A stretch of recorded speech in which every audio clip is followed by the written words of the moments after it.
Guests are already here.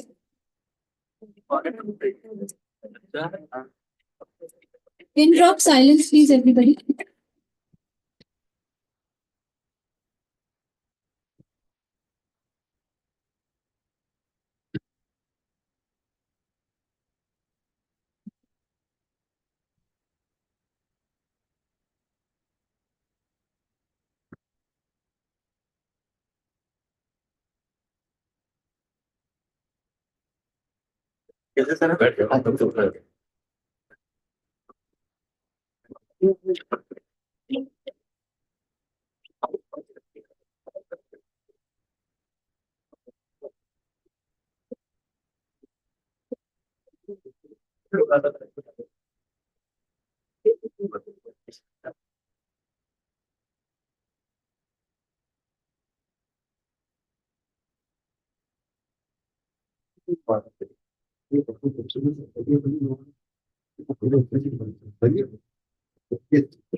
To all of you.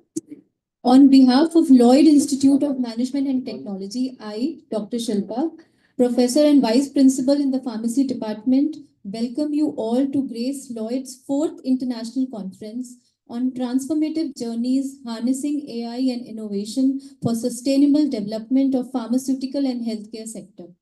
In association with IPA Delhi State Branch, IBM Business Analytics Lab, and PhD Chamber of Commerce and Industry, and co-sponsored by Pharma Leap, Blue Ocean Healthcare, Arbro, Code Evo, and medical partner Yatharth Hospital. It gives us great pleasure to extend a warm welcome to our chief guests, guests of eminence, distinguished invitees, speakers, delegates, fellow pharmacists, faculty members, staff, and dear students. The theme, Transformative Journey, Harnessing AI and Innovative for Sustainable Development of the Pharmaceutical and Healthcare Sector, highlights how artificial intelligence and innovative technologies are reshaping healthcare and pharmaceuticals. It emphasizes building sustainable solutions to improve patient care, enhance research, and make healthcare accessible and efficient for a better future. The conference we witnessed today will have 3 plenary sessions, 2 panel discussions, the first based on AI-based transformations, and the second panel will be on innovative healthcare approaches for sustainable solutions. We are honored to have with us today Professor J.P. Pandey, Honorable Vice Chancellor of Dr. APJ Abdul Kalam Technical University, Lucknow, Uttar Pradesh, as the chief guest of this event. We welcome you, sir. We deeply appreciate your gracious presence, and we are truly grateful that you took out time from your busy schedule to join us. Before starting the proceedings of the conference, I would request the delegates not to leave in between the program and maintain the decorum. Please switch off your mobile phones or keep them on silent mode. To invoke the blessings of Goddess Saraswati, the goddess of knowledge and wisdom, we'll begin this conference with the traditional lighting of the lamp. I invite our esteemed guests to come forward for the lamp lighting ceremony.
राजा रविंदर की starting fix कर देना उसको। अभी urgent है, वो print वगैरह निकाल देते।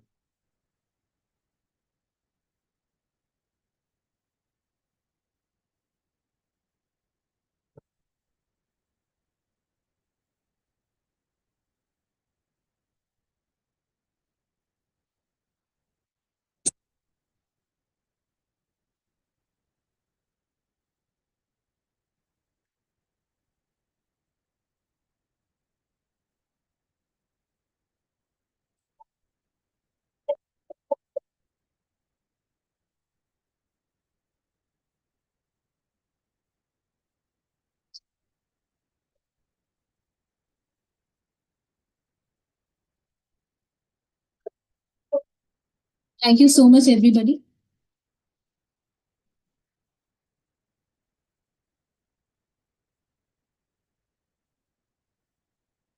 Up next, we present a mesmerizing dance performance titled Tattva, the Symphony of Five. This performance is a celebration of unity and diversity, blending five unique elements into a harmonious expression of art and culture. So let's immerse ourselves in this symphony and witness its transformative energy.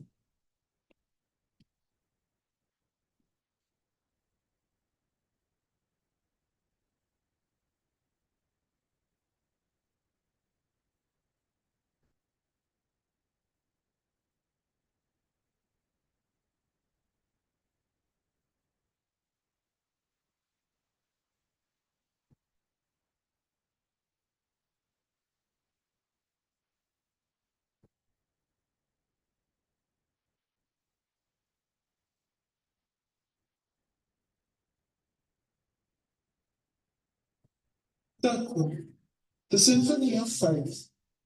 The dance of the elements continues a timeless rhythm that guides us all. So together, let us honor their balance and remember the beauty of their harmony. Today, we bring this eternal dance to life.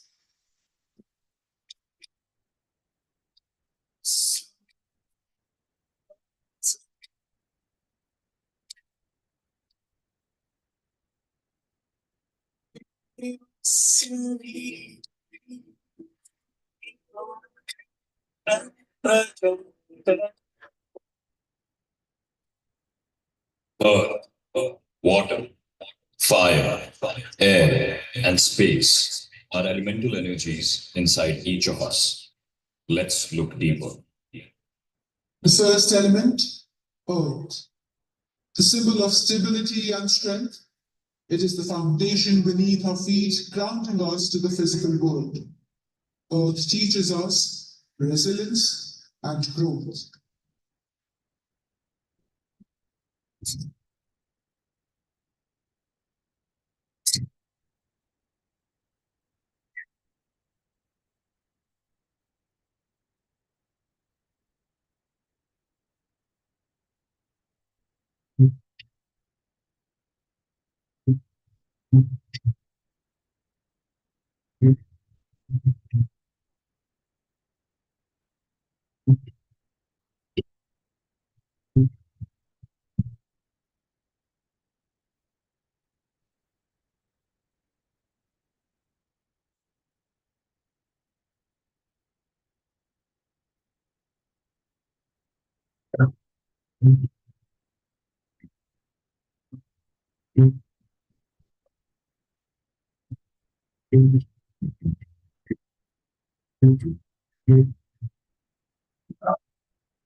The second element, water. This will be carbon, which represents emotions, purity, and renewal.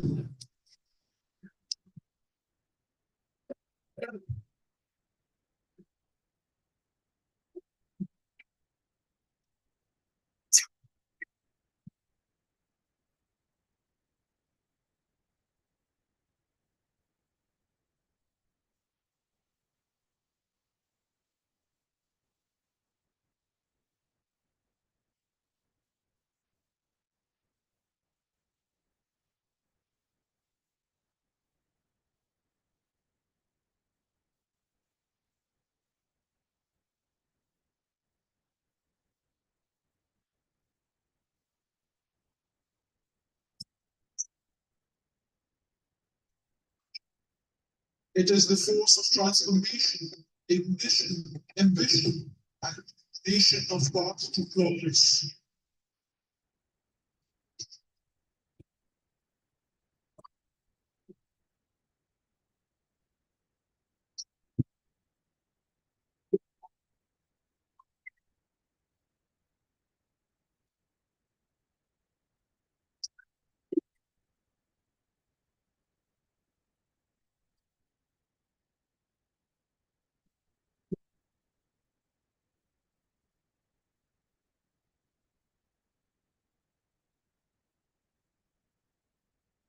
Celebrates.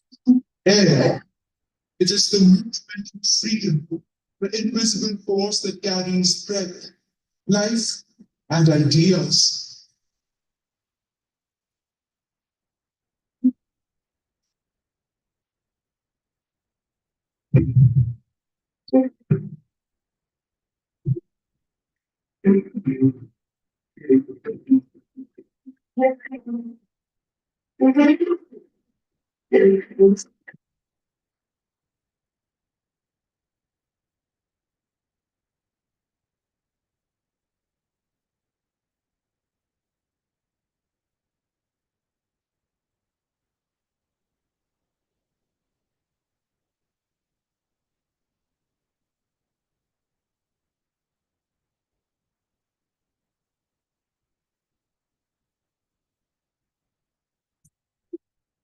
The last element is space.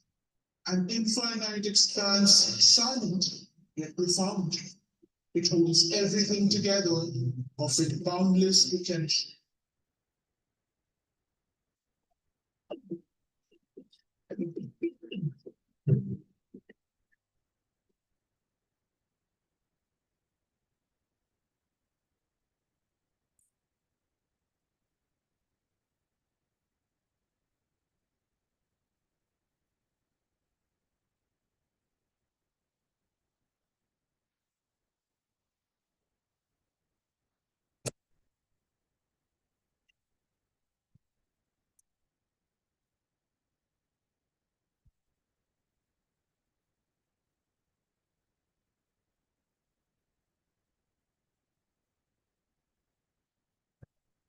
Third one, the symphony. What a wonderful performance indeed. Can we have a big round of applause for them? Thank you so much. I would now request President, Lloyd Group of Institutions, Mr. Manoj Therani, to please welcome the chief guest of the event, Professor J.P. Pandey, Honorable Vice Chancellor, Dr. APJ Abdul Kalam Technical University, Lucknow, Uttar Pradesh.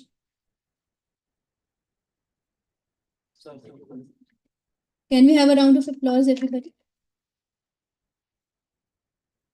I would request, sir, to welcome Mr. Rajiv Gulati. I would request, sir, to welcome Mr. Rajiv Gulati, ex-President Renbaxi, ex-CMD Eli Lilly, Senior Advisor Chiaro, Strategic Advisor Elk Nutrition and Merger Domo, Advisor Revive. Can we have a round of applause? We would also like to welcome Professor R.K. Khar, Director, B.S. Anandpuria Institute of Pharmacy, Faridabad. Can we have a round of applause, everybody? I would request, sir, to welcome our guest of eminence, Dr. Rajiv Chhibbar, Vice President, External Affairs, Sahajanand Medical Technologies Limited. A big round of applause, please.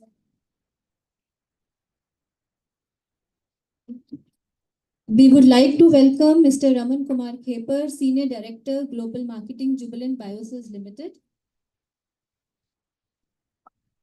A big round of applause, everybody.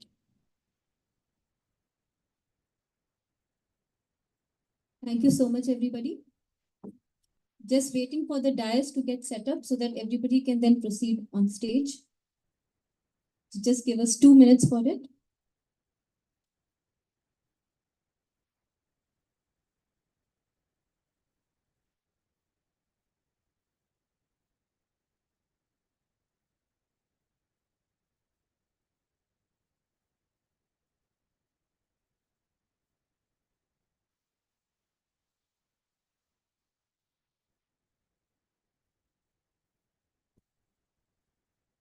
To introduce the gathering of today's event and to welcome our chief guest of eminence and delegates, I request Dr. Vandana Arora, Group Director's Chief Strategy Officer and Head of Growth, Lloyd Group of Institutions, to kindly give the inaugural address.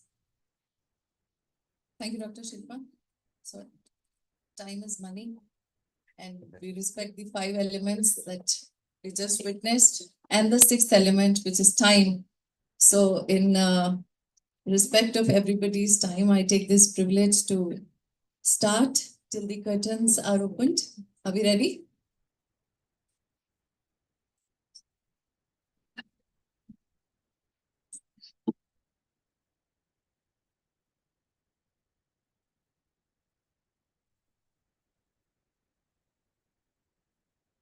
Can we please draw the curtains?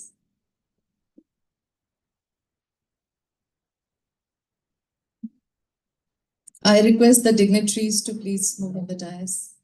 Request the guest to please come on the dais. I would request our chief guest, Professor J.P. Pandey, guest of eminence, Mr. Rajiv Gulati, Professor Khar, Dr. Rajiv Chibber, Mr. Raman Kumar Khepar, President Sir and Ma'am. Please come on the dais.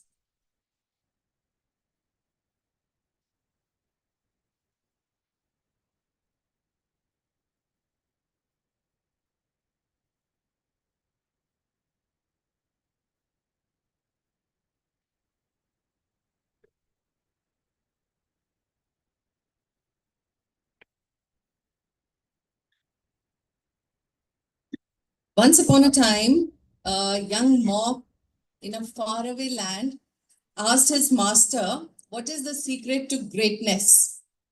The master smiled and replied, "Try to change the world by seeing it differently." दुनिया को बदलने के लिए पहले उसको अलग दृष्टिकोण से देखना शुरू करिए. So this was ancient wisdom, but this ancient wisdom resonates so deeply within us, especially today when we talk of artificial intelligence and innovation.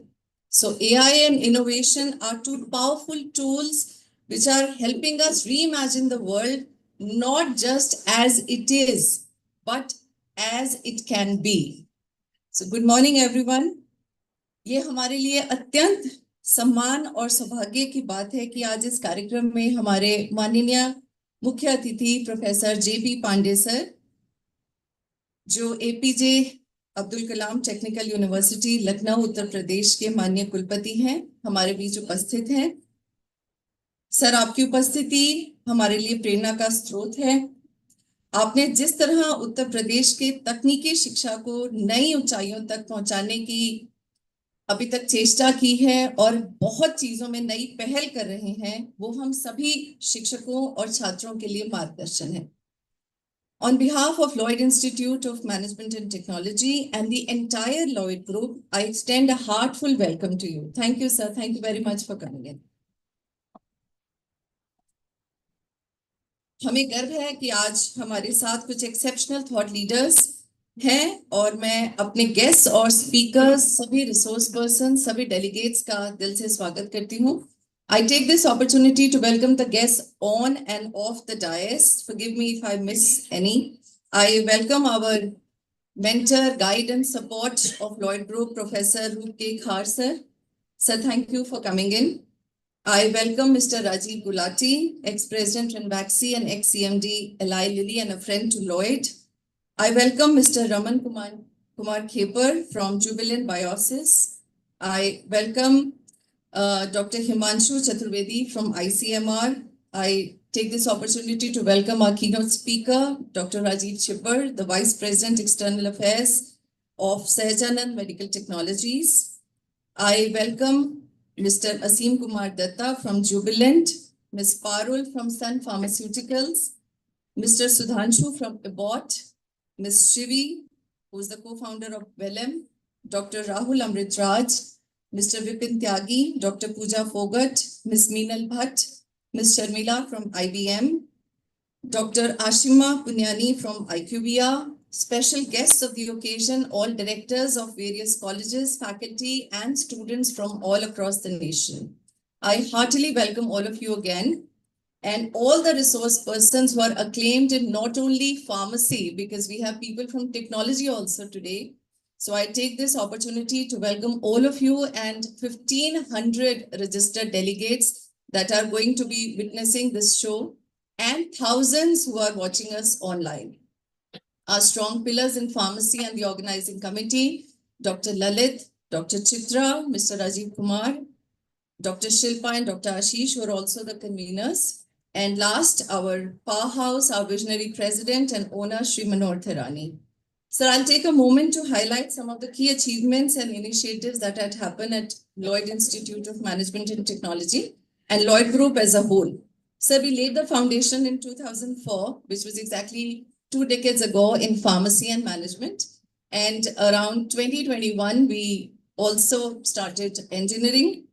By God's grace, we also started a skill center by setting up centers of drones and electric vehicles in engineering at that time.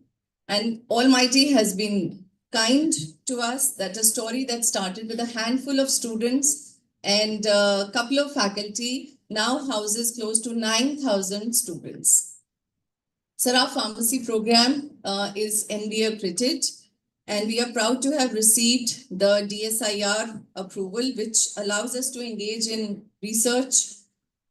Our institution, sir, is also featured in the rank band in NRF in the pharmacy program. One of the key achievements, as we spoke in the morning also, sir, is that we have been organizing job fairs since the last 9 years. And this platform connects candidates of pharmacy not only from Lloyd, not only from Delhi NCR, but from candidates all across the nation. Up till now, when we started in 2015, up till now, we have found placements for close to 2,100 candidates, and around 12,000 students in totality have participated in this job fest. So one of the two of the main labs that we operate, not only for business students or engineering, but also for pharmacy students, is our IBM Business Analytics Lab. Because of our collaboration with IBM, where we offer courses on data analytics. And very recently, we have started a stock investment lab called the Finance Lab. And this lab also offers programs for investment to all the students of Lloyd. In response to the growing demands of the data-driven decision-making for entrepreneurs, and for all the candidates who are looking for jobs, so we have recently started a pharma analytics course in collaboration with IBM, and we'll be officially launching that program today too. Also, sir, we have a certification program in pharmaceutical law, where the nitty-gritties of the legal system, which is very much required in the pharmaceutical sector and industry, are taught to the students. So there are short-term and long-term programs going up to an 11-month diploma in pharmaceutical law, and there has been a huge demand for that. So we also did a course, we do a course on food and nutrition, which is undertaken by the industry partners only. So also taking initiatives in Indian knowledge system, we have recently started courses on yoga and IKS. And students benefit from the deep wisdom of the ancient scriptures. And also there is a physical yoga class every day for the student. Here we foster a culture of technology and business incubator startup as well. And that has been an initiative of AKTU. And we are much thankful to VC sir for getting that initiative started in the entire UP. And we are also a part of that. So very recently, Lloyd started a Lloyd Technology and Business Incubator. We already have 10 incubatees, and our niche area, sir, is health tech. The students are working, and we also invite incubatees, which are not a part of Lloyd, also to get this and get themselves registered in this incubator. So these achievements are a few examples of what we have been doing in the past. And it has also led to more than 90% placements, which has been a record in the last 9 years, and the highest being 7.2 lakhs per annum, which I believe is a good salary for a graduate that is a B.Pharm pass out. So we have strong industry collaborations with companies like Dabur, with Multani Pharmaceuticals. We perform analytical research work and solve industry problems. We have done so, sir, for Cadila. We have done for Dr. Reddy's, for Patanjali Ayurved, amongst many others. Coming to today's conference, we are going to be witnessing, sir, presentations and keynote addresses by around 55 resource persons who are going to be sharing their expertise. We received 620 abstracts and 506 abstracts were accepted, and we shall be releasing the souvenirs soon. There have been more than 1,500 registrations, and we are also featuring this online for a lot of global participants to watch us on YouTube. So today's theme, which is on transformative journey, harnessing AI and innovation. So very popular terms used as a fad also by many. Everybody wants to talk about artificial intelligence, innovation. And this reminds me, very recently, Mukesh Ambani did an interview with NVIDIA, and he quoted PM Modi when he said that India is an aspirational country as of today. We are the only country where we have 1.2 billion people under the age of 35, and that, my dear friends, includes you as well.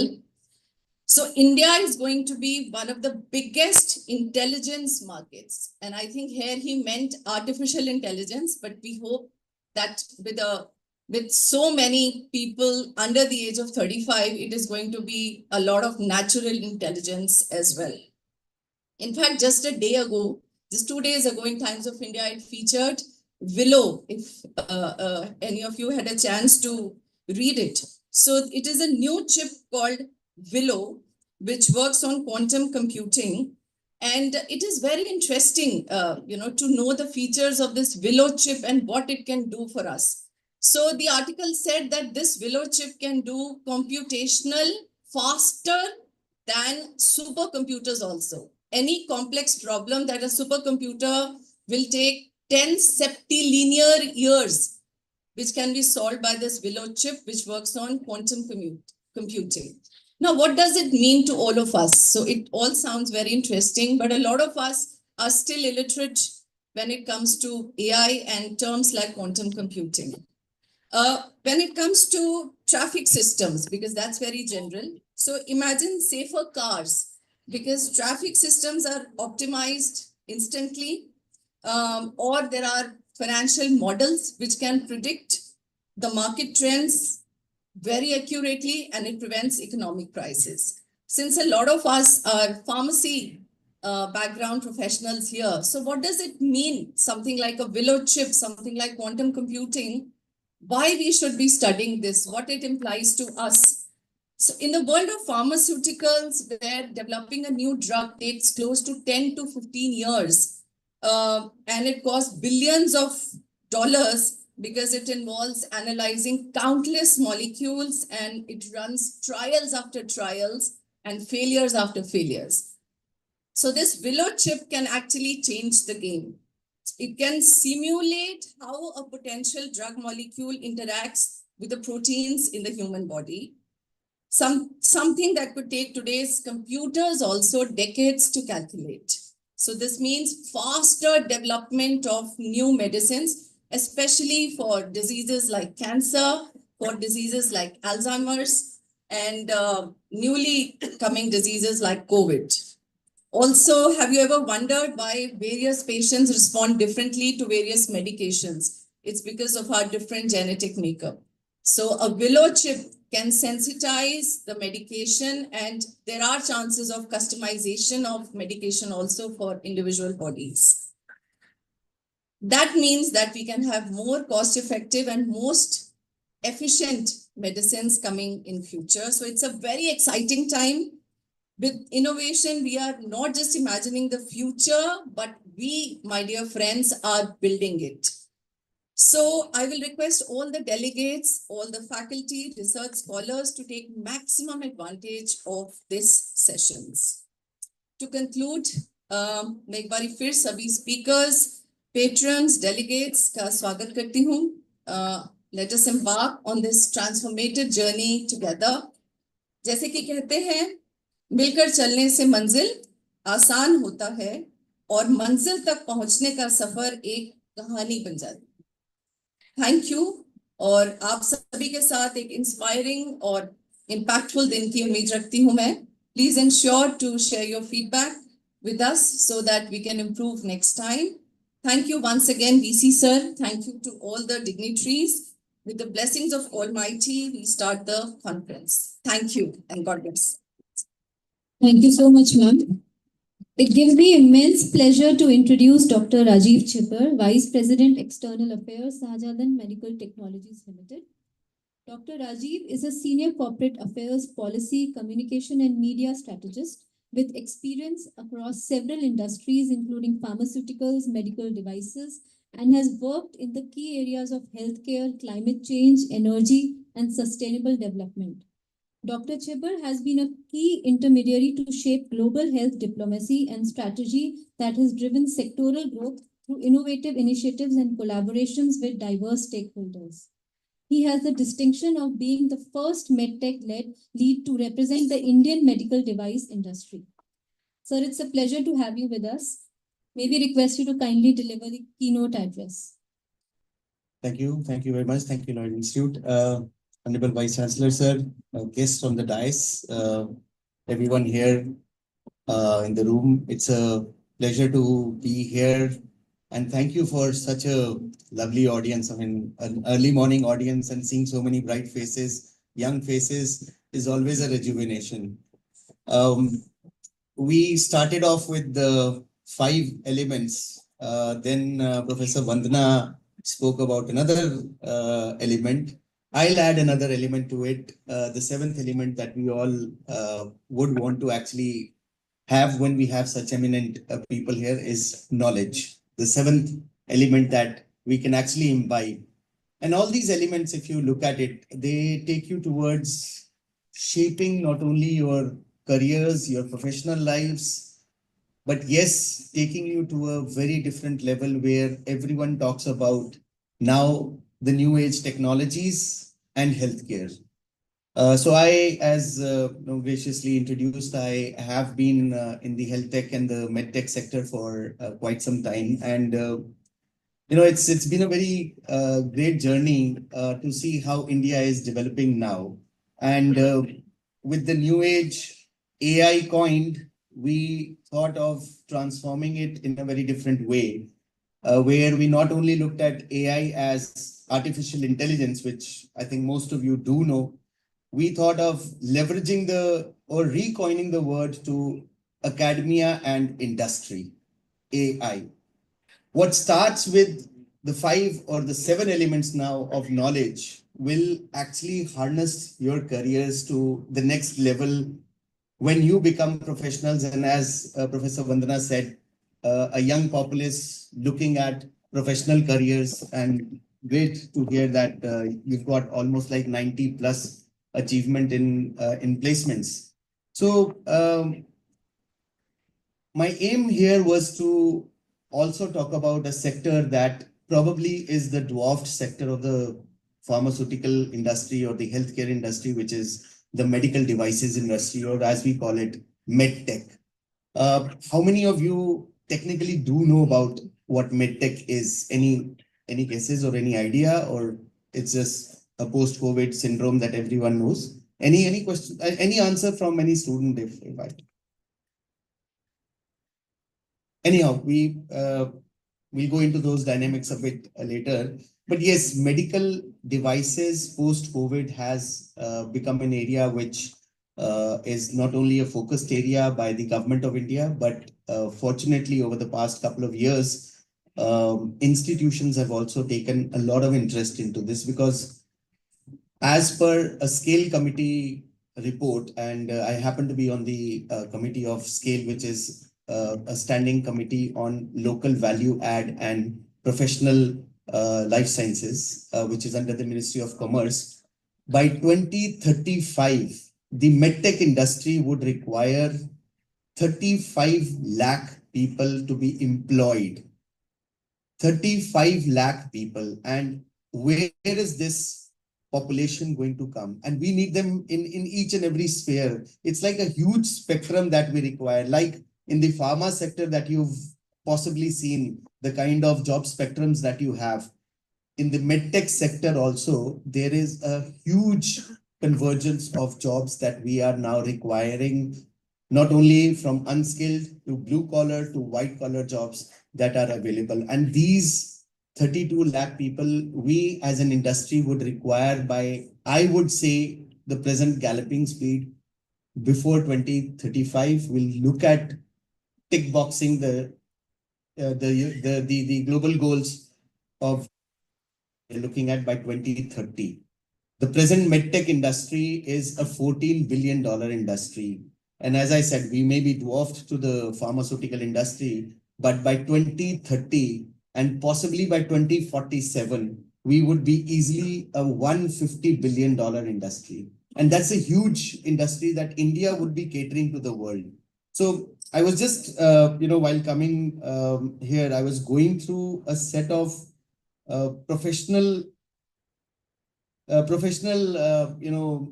jobs that we require in the medtech industry, and it's a galore of jobs, right from government jobs, which is into the CDSO, which is the Drug Controller General of India's office, which is MDOs now, medical device officers, to quality assurance, quality control, the manufacturing sector itself.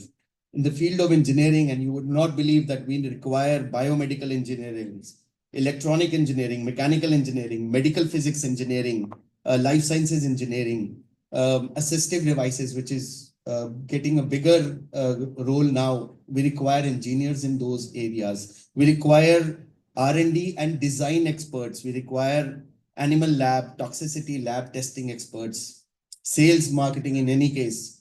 A new area that has actually come up with India becoming global and we inking a lot of free trade agreements is, your entire regulatory and international affair people. Project managers, each and every site is a project on its own. I have 9 companies with me, 4 in India and 5 overseas. We need project officers in those areas. We need supply chain and logistic experts, incubation specialists, and a large ITI workforce. With this and a couple of more areas, 35 lakh opportunities are standing between now and 2035. And we want to convert these much faster, at a better pace, at better quality, because when we talk about skill development, when we talk about the area of AI and technology, we require people who understand this. We require people in the medtech sector who understand the minuteness between what healthcare is, what metallurgy is, and how it can actually give the right sense of healthcare to the world. Another thing that, ma'am touched about is when the Prime Minister talked about, and I also am very passionate about, is the Jai Vigyan and Jai Anusandhan, spiel that the PM from the Red Fort talked about. This instills the fact that India is not only going to be the Sanjeevani to the world, but we will also be the professional population to cater to a lot of disease dynamic profiling which the world requires. Today, when we look at a brain drain happening, it happens largely in the pharmacy area. And I'm telling you, we need to not only capitalize on that brain drain so that it is retained in India, but we also need to look at a brain gain where we have professionals who have the expertise to convert the convergence of India as a make in India for the world. And when we look at this, we require a large set of people who would understand how diplomacy would also work. So, the opportunities do not stop here. On the theme, I think, we all know about how AI is going to be the next game changer. And everyone is now sitting at a cusp where artificial intelligence is actually going to not only change lives, but also change the way healthcare will be envisioned. Couple of years back, if you had to look at an ECG, or if you would have to look at a CABG, an angioplasty or an angiography, it was a very cumbersome and a complex process. And those who would have lived the eras of 80s and 90s, and I'm sure sir is here, who would have looked at that entire spectrum, would understand how people would have gone through an harrowing experience of tests, multiple tests, and then results which the doctors used to decipher. Today we're sitting on a data. Today we're sitting on those kind of profiles that AI actually gives you at the click of your device, whether it is wearable devices, whether it is POC devices that are now available in hospitals or even at your homes. And that is going to change the entire spectrum of health tech. And this is very important to understand, that when you move in the field of artificial intelligence, on technology advancements, how can you take that to a level where you are going to really make an impact to human lives? Patient safety, I'm sure you would all have a subject on, or a session on patient safety, because that's a mandatory topic that we all look at. But beyond that, how is this data going to convert into disease dynamic profiling, so that we know where and how to deploy our medics, our professionals, and our devices to a next generation, which will be able to understand how disease can be tackled very, very efficiently, and how we can have diversified sectors which are going to be aligned to the health sector. The other thing that I wanted to really talk about here is technology.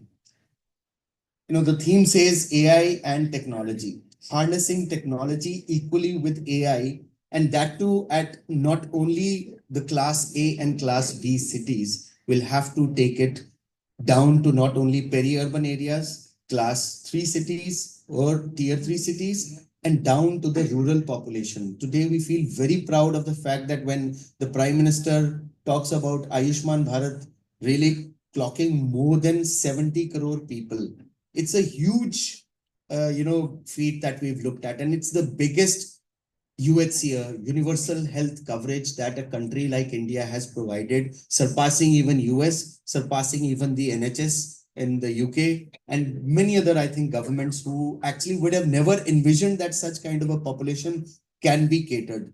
Most of these populations in the European Union are even less than our populations in smaller cities, or even big districts. So you can imagine the kind of technology advancements that we need to have. These technology advancements need to be getting a stronger impetus in infrastructure, and I'm glad that institutes are having the best infrastructures. Last time when I was here, I was amazed that the infrastructure that they're building is not only for the present generation, is future looking, and I congratulate the chairman for actually having that vision of infrastructure. This shows how cross-sectoral dimensions can actually be met. So, when we have cross-sectoral dimensions, we obviously would have cross-sector research and R&D. Research and R&D is the only harnessing fact that everyone can actually instill in their minds when we look at the quality of India. जब हम बोलते हैं ना, भारत एक समृद्ध देश बन चुका है, और we are working towards a Viksit Bharat 2047. That Viksit Bharat needs to be a Bharat where people, a global population, not only people, a global population needs to have faith in made in India devices, in made in India drugs, in made in India, people, professionals. Today, during the FTAs, when we are a part of the UK FTA or a BRICS FTA, a free trade agreement, I mean, the first thing that comes from their side as a requirement is professionals. So if we have professionals who are actually wary about the quality, who are R&D specialists, I think a cross-sectional and a cross-dimensional work in research is required. Then we need to also look at how regulatory frameworks are to be understood, because when we go global, the international regulatory frameworks impact us. So I think a lot of you could actually take up something like an international regulatory framework course, move to destinations where you can actually talk about how quality quality assurance can actually take forward the entire technology zone itself. And then the last thing that I want to talk about is, how AI can actually be harnessed. And as I started, the real AI can be harnessed from academia and industry associations. If we have a sound set of professionals that are given to the industry, whether it's the medtech industry, the health tech industry, or the pharma industry, I think we would have the best minds that can take forward the best new developments of drugs, the best new development of high-end medtech devices, and now we're moving into a very different area of wearables, which will give you much more granular understanding of health and health assessment, and even SAMD, which is your software as a medical devices, your IoTs.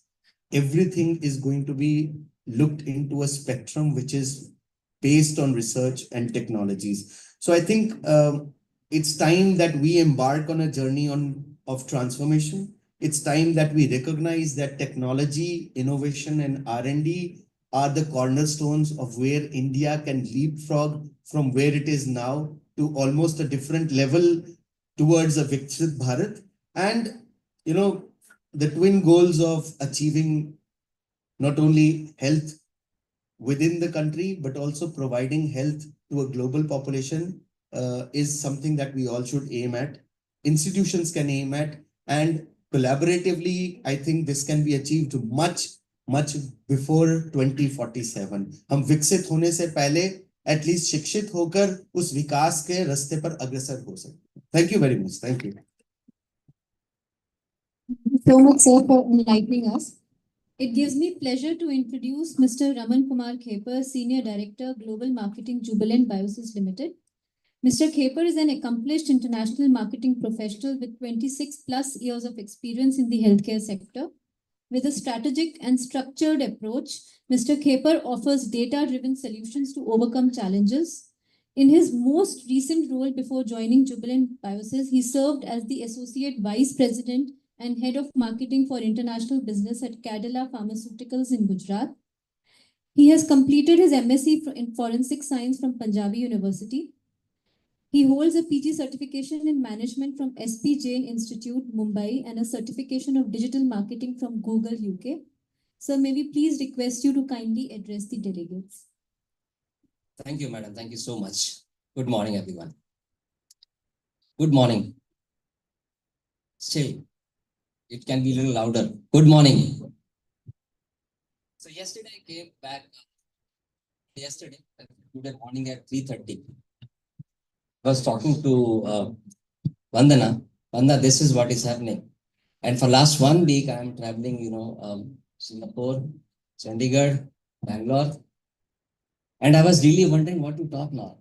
There are 1,500 people we are sitting and they will be looking at me, what this new kid is going to talk. So I find out a very simple solution. I open my set, I write down, hey chat GPT, I'm going to talk something on AI, role of AI in harnessing healthcare industry and pharmaceutical. Suggest something. And trust my words, this is what came out. So just imagine I'm going to talk on AI and AI has told me what to talk. I mean, just imagine the dependence of all of us on actually AI and chat GPT. And this is something which we cannot go away.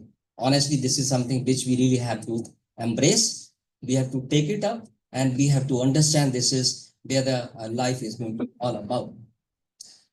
Well, thank you so much for your introduction, madam. Just wanted to highlight, I think Dr. Chibbar has mentioned before that Vandana said 5 elements, he made it another 2 elements. I also take the liberty to add a couple of elements. But this is very important.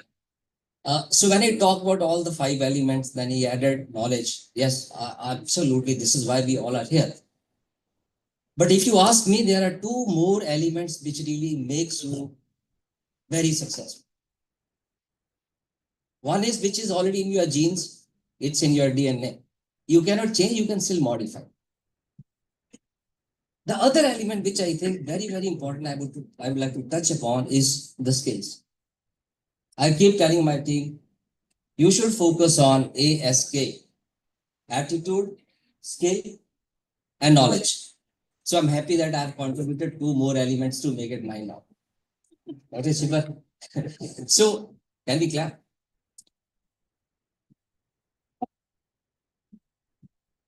So, ladies, gentlemen, boys, girls, and esteemed guests, as well as colleagues and honored guests, it's absolute pleasure to speak on AI and the content which is given by AI. I'll try to add something from my side, whichever, whatever I've learned in last 24, 25 years. So I did my MSc in Forensic Science from Punjab University, Patiala in 95. And after doing my MSc, I just went to my village back because there was no job at all.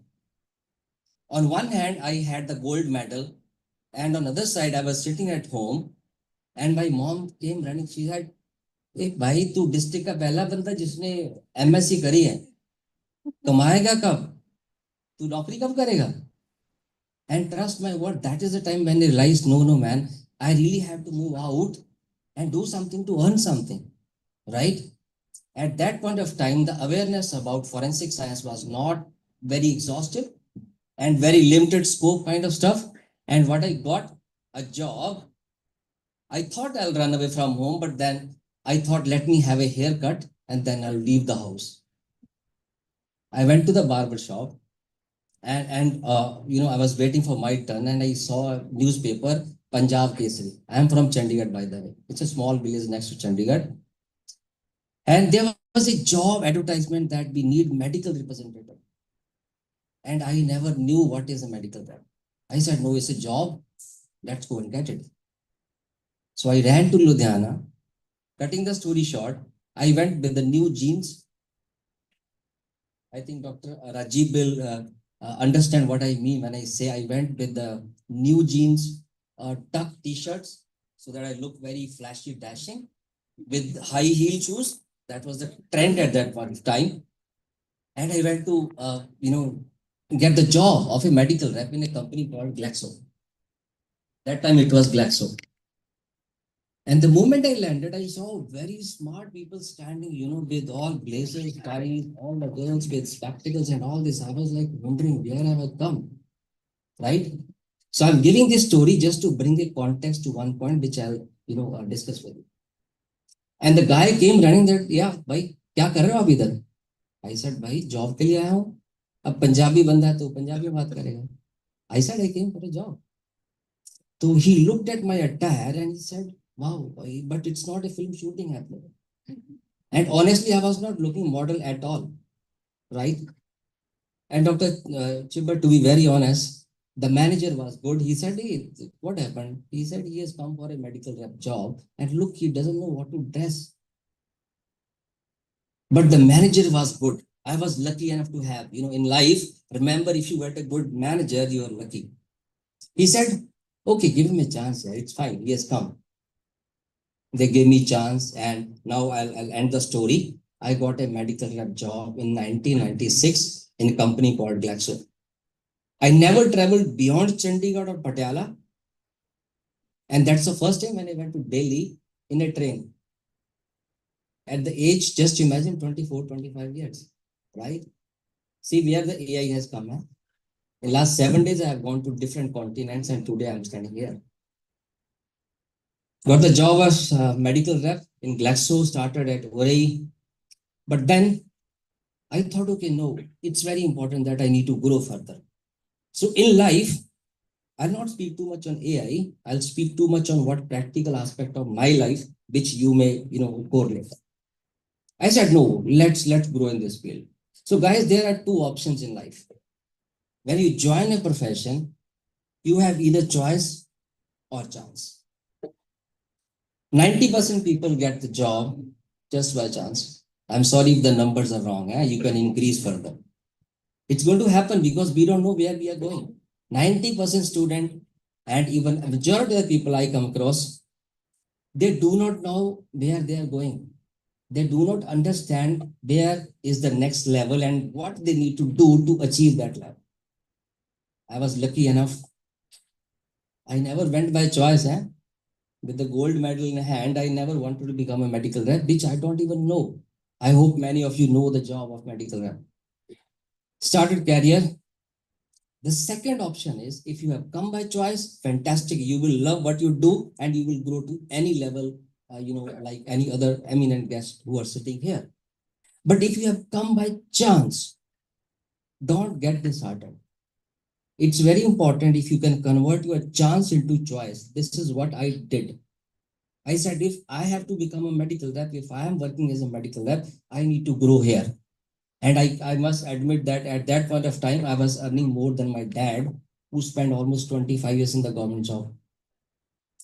So what I did, I simply started working on what do I need to move to the next level. And to my manager, I think Dr.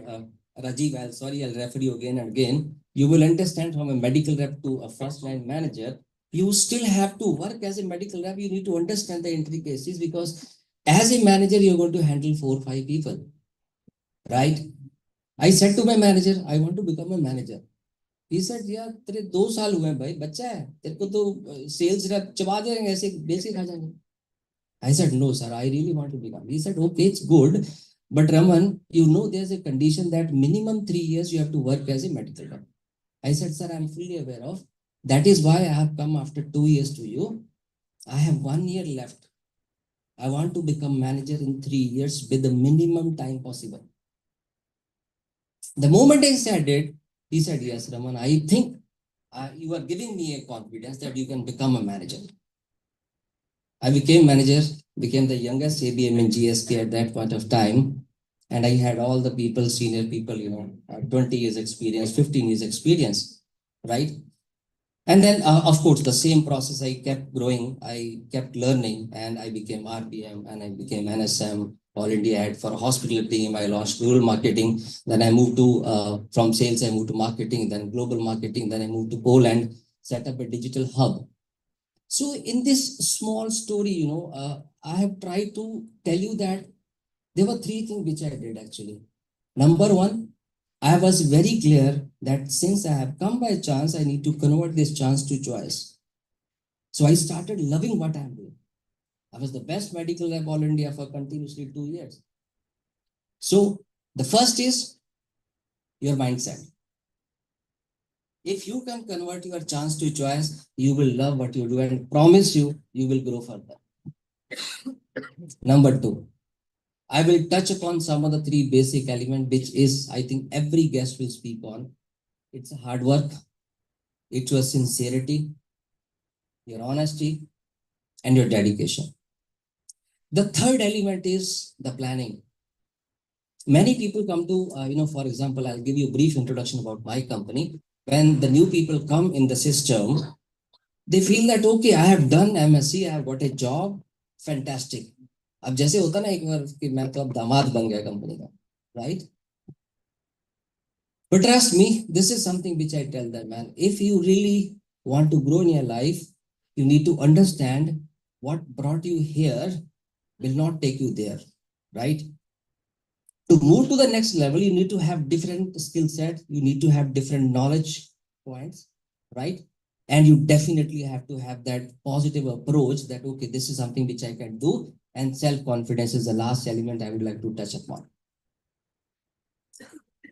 After working for 24 years in GlaxoSmithKline, then 2 years, like Madam has introduced, in Cadla Pharma as a global marketing head, I thought I want to head a company. It was my vision right from, when I left GSK that I need to head a company. Now, to lead a company, you need to understand the pharmaceutical or healthcare sector end to end. So for 26 years, I was selling the finished formulations. Tablet, capsule ban gaya, injection ban gaya, bech diya, right? So I've handled brand called Augmentin, Caftum, Supercept, Faxin, Cedzin, Calpol, Pirito. These all are, known brands to everyone. Then I realized that I need to understand how this medicine and from where this medicine comes. And that's a time when I realized that I need to move to a new industry. that industry is a life sciences industry, which is more of biotech industry. It's a drug discovery industry. And believe me, I never knew what that this industry exists. And I never had any, skill set to get into this kind of industry. But I tried, I learned in a couple of months. Then I decided that let me just apply. I was lucky enough. I got a chance to work in a company that's Jubilant Biases. I'm so proud they give me chance. It's just 1.5 years back I joined this company. So if all the scientists in my team, they still ask me, oh, you have spent so many years in the pharmaceutical industry. I said, no, I am younger than you because I have spent only 1.5 years in this new industry. I got a lot of resistance from many of my close friends, very close friend. Like I was talking to Rajiv in the morning, Sridhar Venkatesh, he's very close. He was, managing director of GSK India. Now he's in Canada. He said, Raman, you are going to lose your 26 years of experience. What are you talking about? I said, no, I really want to grow. I know if I want to head a company, I need to understand end-to-end process. So what exactly I had done, I was preparing myself for the next level, right? So this is where I wanted to give a brief glimpse of, this is how I have grown from a small village where I feel very proud, when I say that for 15 kilometers, I used to, go on cycle to a city where I used to do my studies. और 1 बजे घर आने के बाद माँ बोलती थी चलो भाई टाइम हो गया है भैंसें खोलो खेत में लेके जाओ I really mean it. I'm standing here with full conviction. I'm telling the truth. 1-2 बजे आके खाना खाता था उसके बाद भैंस गाय लेके खेत में. One thing which my mom did exceptionally well, which I still feel that was the best thing she has done is बोलती थी भैंस गाय तो अपना चारा खाती रहेंगी खेत में तुम क्या करोगे हाथ से उखाड़ के घास तो मुंह में डालोगे नहीं ना तो बैग कहाँ है तुम्हारा तो I used to finish my homework in the field. Trust my words, that's where the reality comes. So when I look back, I feel if my mom would have been here, she would have been like, मेरा बेटा कहाँ पहुंच गया भाई बड़े बड़े अफसरों के साथ बैठा हुआ पंजाब में अब वो तो बेचारी यही जानती है ना right. So the point I want to draw from this very small story, I'm sorry I'm taking a little longer, madam. I apologize because I'm the first time coming to this institute. I can take the liberty, right? Okay. So cutting the story short now. So in Jubilant Biases, we are working in an industry which is more into drug discovery, development and manufacturing. So I had CRDMO, which is Contract Research Development Manufacturing Organization. So we work across the globe, and this is one industry which is the future of pharmaceutical. I can tell you very honestly, with US Biopharm Act, which has come into existence, and the way Chinese companies are been rejected by US and West, I think India is one destination where every company want to come. And trust my words, why this industry will grow further? It is more than $500 billion market. It's much more if we add multiple segments like CDMO. Why this is going to happen? Because all the big pharmaceutical, they want to focus on more innovation. They do not want to wait for 10 to 15 years to bring a new drug and then get the patent for the same. Today, they want to run, parallel things, If someone is doing drug discovery, other one is doing designing, the third person is going to plan all the development and then manufacturing, scale up and all that stuff. So this whole process is going to generate a lot of job opportunity. And I'm standing here with the conviction and confidence and with the 100% honestly the way I am. We are not getting good people in the market. We are running here and there. We are running from one campus to other campus where we need people with a strong pharma background, people with a strong chemistry background, people with a strong organic chemistry background, right? We are looking for people who are good project managers. The issue is, which I see when I go to some of the top institutions for selection process, people are more theoretical.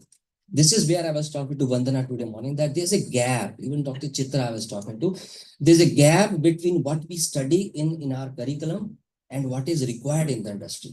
So there has to be a synonym There should be a synergy between industry as well as academia, so that academia can understand what is the need of the R industry. And industry can tell you, okay, this is what we are looking for, right? Then I think that is going to be a perfect fit for everyone, right?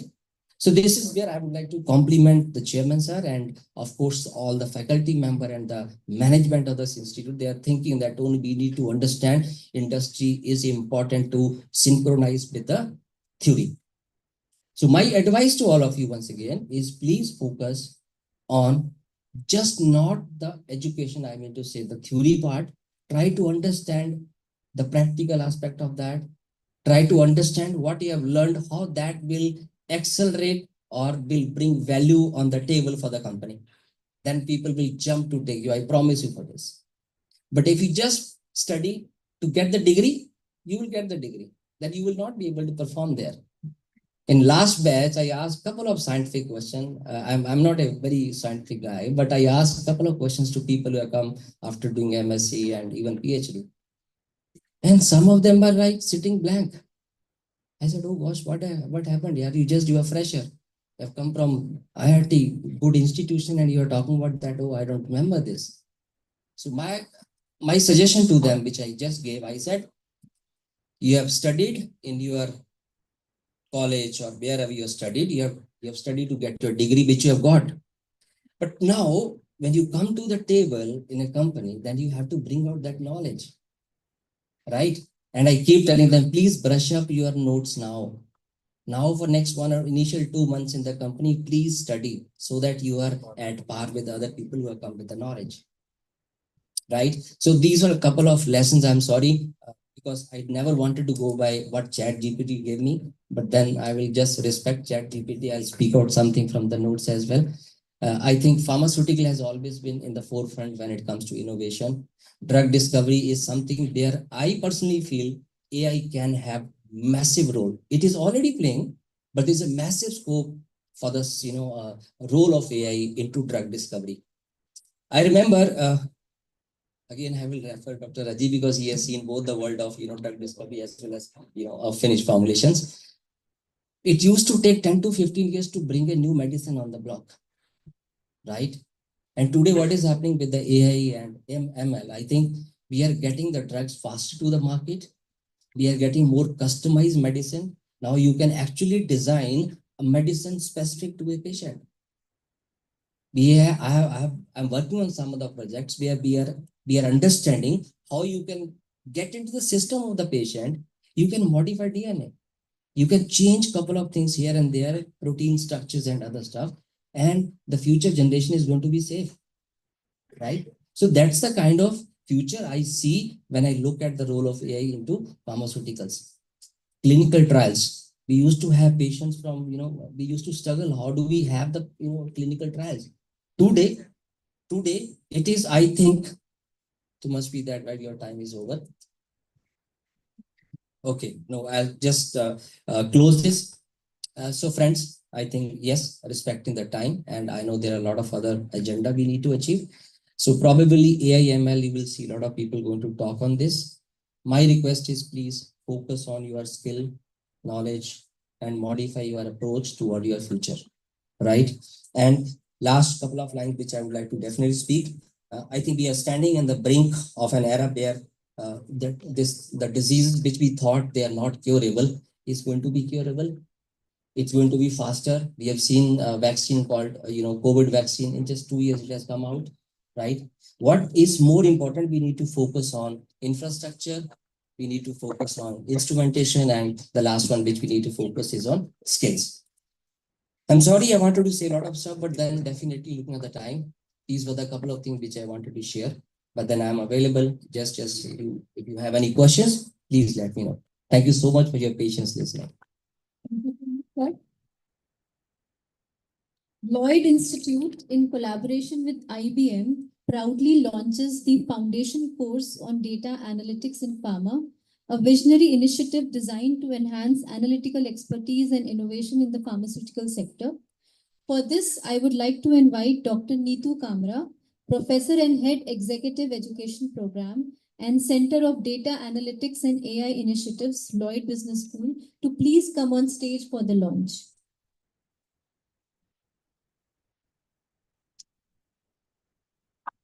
We have a big round of applause, everybody.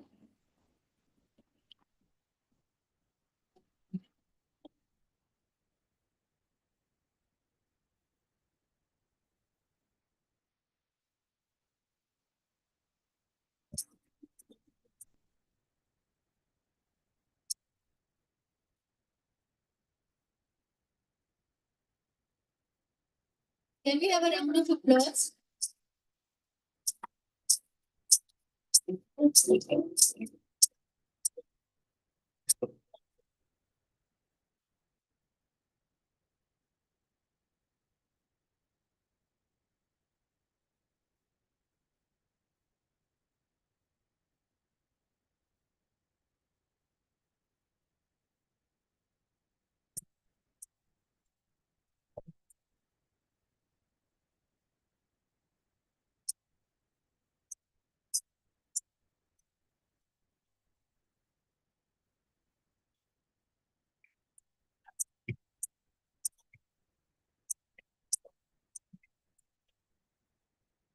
Can we have a round of applause, everybody?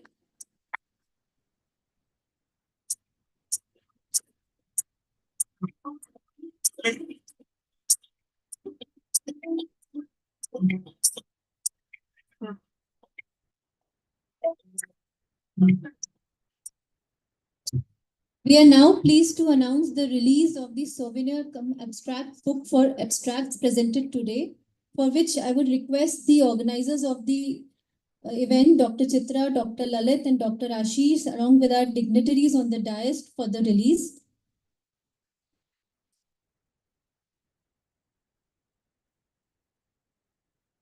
Can we have a big round of applause?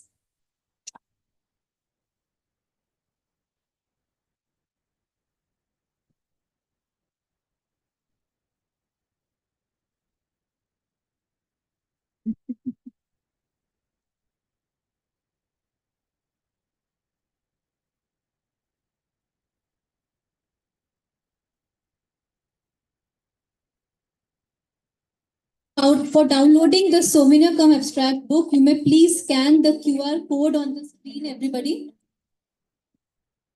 Scan the QR code if you want to download the abstract book. We have received motivation messages and blessings from our esteemed leaders, Srimati Anandiben Patel, Honorable Governor Uttar Pradesh, Mr. Pratap Rao Jadhav, Minister of State of Ministry of Ayush, Dr. G.N. Singh, Advisor to Honorable Chief Minister Uttar Pradesh, and former Drug Controller General of India, and Professor T.G. Sitaraman, Chairman AICTE. Can we have a big round of applause? We have received more than 600 abstracts for oral and poster presentations with more than 1,500 registrations. Thank you so much, everybody, for this overwhelming response. Thank you, everybody. Well, on 30th November this year, we lost a visionary leader, Shri S.L. Nasaji, former registrar of the Delhi State Pharmacy Council, New Delhi. He was not only a guide and mentor, but also a pillar of support who always stood by Lloyd with his wisdom and encouragement. So as a mark of respect, we would like to take a moment to honor his invaluable contribution and unwavering dedication to the pharmacy profession. To commemorate his legacy, we are now present a short video tribute capturing his remarkable journey, his association with Lloyd, and the profound impact he had on all of us. So can we have the video, please?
Thank you so much for watching this heartfelt tribute.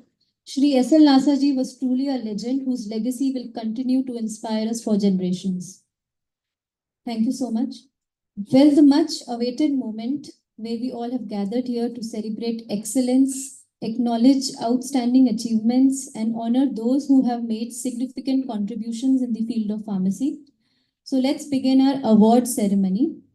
So starting with the Best Outgoing Student 2024 award, may I request the Chief Guest, Honorable VC Sir, Guest of Eminence, and other guests to please present the award. So this year, this award goes to Pratham Agarwal, 2024 pass out from Lloyd Institute of Management and Technology. A big round of applause, everybody. Mr. Pratham Agarwal from LIMT, Greater Noida, 2024 pass out.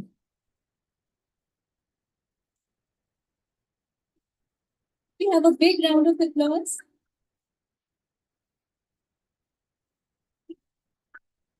From Lloyd School of Pharmacy, we would like to present this award to Ms. Shubhi Solanki, 2024 pass out. Please give her a huge round of applause.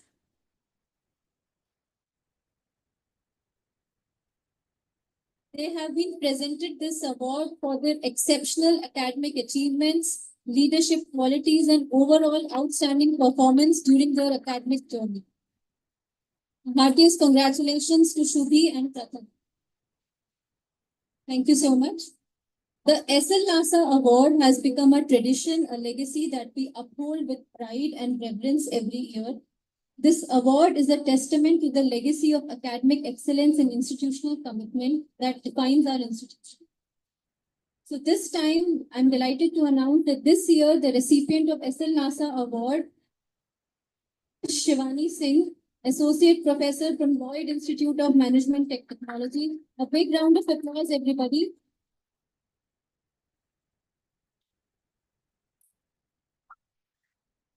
Can we have a big round of applause? We would also like to present the SL NASA Award to Dr. Raghav Mishra, Professor from Lloyd School of Pharmacy. Can we have a big round of applause?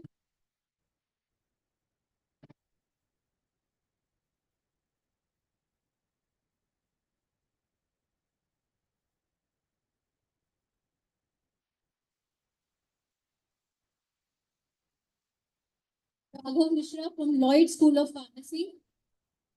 Heartiest congratulations.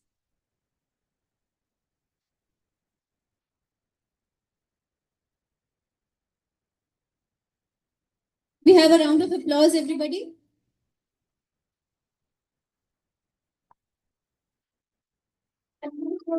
Heartiest congratulations, Dr. Raghav and Ms. Shivani. The Exemplary Pharmacy Professional Award celebrates individuals who have demonstrated outstanding commitment and achievements in the pharmacy field, making a positive impact on the pharmaceutical landscape. The Exemplary Pharmacy Professional Award is being presented to Mr. Rajiv Gulati, ex-president Rendaxi, ex-CMD Eli Lilly. Can we have a big round of applause, everybody?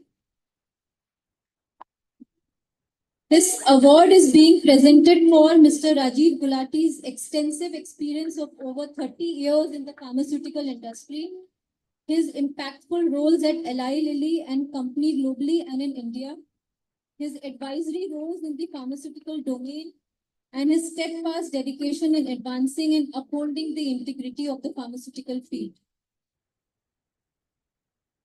Congratulations, sir. It's an honor for us to present you this award. Thank you so much.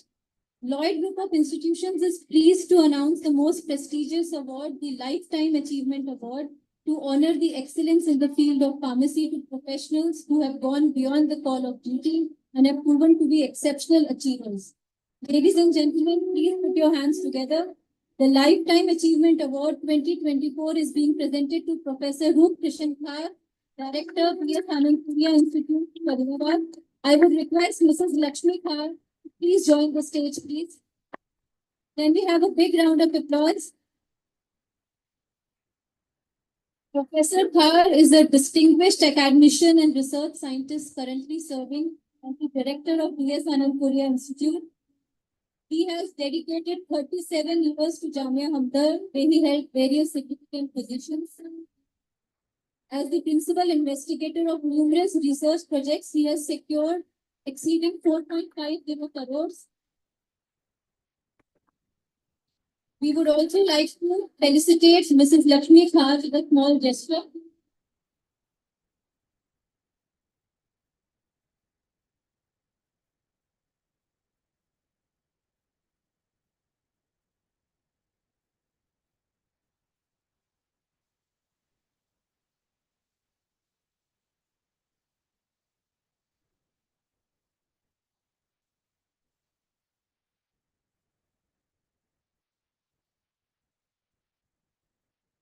Thank you so much. May we now request Mr. Rajiv Kulati to kindly give the acceptance speech.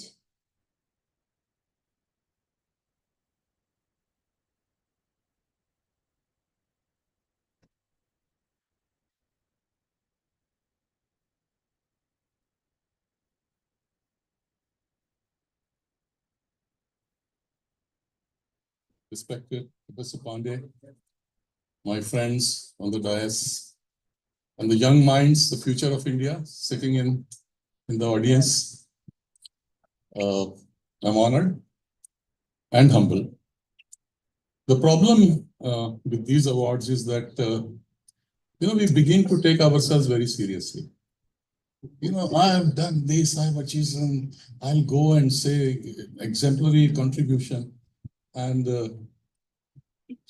I think Raman, I really loved his speech. And he said chance and convert that into choice. I would like to talk about myself, but I call it serendipity. It's the same thing. And I don't have too many nuggets of knowledge. Can't talk about artificial intelligence, though I'll talk for 30 seconds. Professor Vandana gave an excellent example where it can be used. And a lot of nuggets of knowledge from my friend Adar Raju. Let me start with a joke here. There was a priest who used to give a sermon every Sunday for exactly 13 minutes. But one day, he kept on speaking. And somebody said, what happened? And he said, look, I bring a candy from home. I put it in my mouth. I start sucking the candy. When the candy finishes, my sermon finishes exactly 13 minutes. This is what happened today. He said, I forgot the candy. I put a button in my mouth. So, sorry, I did not bring any candy. So, and the other problem is my wife doesn't let me speak at home. So I got a captive audience. So I'll take my time here. Carrying on to Raman's theme of serendipity, it is truly serendipity. And he talked about there were hardly any jobs and he became a medical representative. Let me start with the same way. My father was, his family, my grandparents, all refugees from Pakistan, came over empty-handed, 8 of them, 6 brothers, sisters, parents. My father was the eldest, and none of the others had passed high school. And he was the one who stood first his entire life. And he didn't know what to do. So he couldn't study long. So he joined Pharm. So just to tell you, ये हमारा पुश्तैनी धंधा है. So as usual, he stood first in Pharm as well. If you visit Punjab University, Chandigarh, 1949, first name on the honor board, Professor Harkishan Singh, and the 4th name on the board is my father. He was a gold medalist from there. No, he needed a job, any job, and he started a job. One generation later, India was the same. 2% GDP growth, 2% population growth, $140 per capita income, hardly any jobs. So my father said, okay, you join Pharm, at least I'll get you a job. So sure enough, I went and joined Pharm. Serendipity number 1.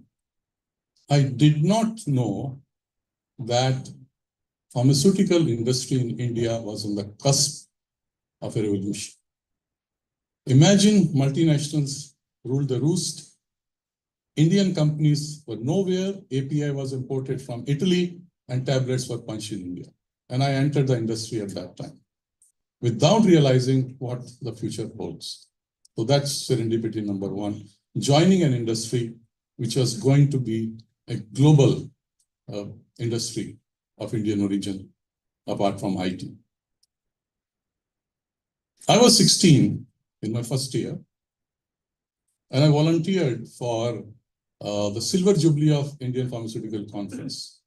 And the Delhi chapter president, one of the organizers, was Dr. Parvinder Singh, managing director of Ranbaxy.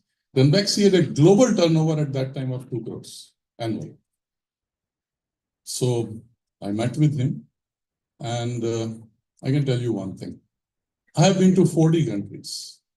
I have never met a visionary like him in my entire life. The story of India and the story of pharmaceutical industry to large extent in the world, I would say on the pharma side, there are 3 individuals: Dr. Parvinder Singh, Dr. Anji Reddy, and Dr. Yusuf Amin. They contributed far more than anybody else to this industry. And I'll come to this topic a little later. Serendipity number 2. One day I would like to work with Dr. Parvinder Singh. Now I complete my B Pharm, and my father said, look, we didn't have any money. I couldn't study long. Otherwise, I would have studied longer. Why don't you go for masters? No M.Pharm in Delhi. It was a new college, and we talk about very fondly and very respectfully of Mr. S. L. Nasa. He joined, he was the first student as a B Pharm student, and I was probably 3rd or 4th batch. He started in 71, I started in 73. B Pharm had just started, there was no M Pharm. So, serendipity number 3. Somebody told me there is, PHU has a program. It turned out it's the first pharmacy institute in the country, 1932, started by Professor M.L. Shaw. So there's All India entrance JEE of the IITs. I appeared, and very surprisingly, I got in, and there I was doing M Pharm. And that changed the whole world, because you are interacting with chemical engineers, ceramic engineers, mining, metallurgy, half of them going abroad, talking of business management. And that opened the world for me. Because all I knew in B Pharm was that, well, we want to be a manufacturing chemist. And in my B Pharm, I did a summer internship in the Ranbaxy factory. And I tell you, I took an oath.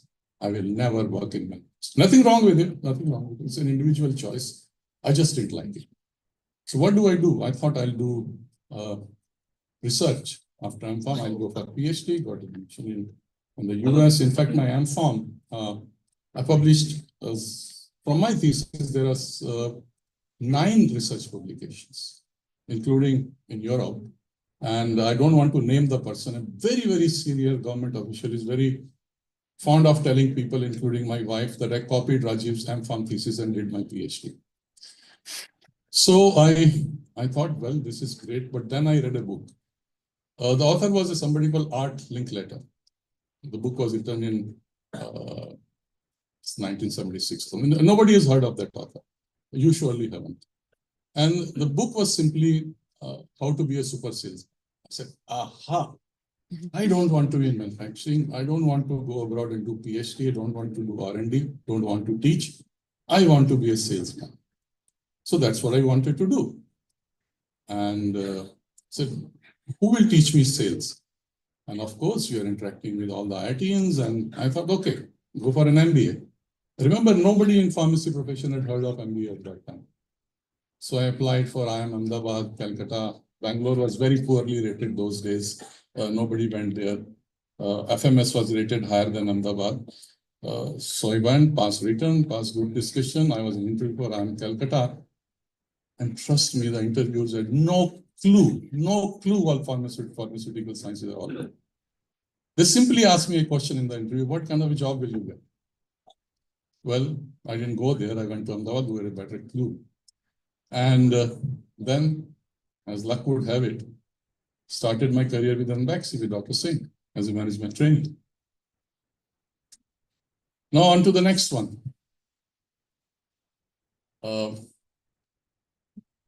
Please note this down.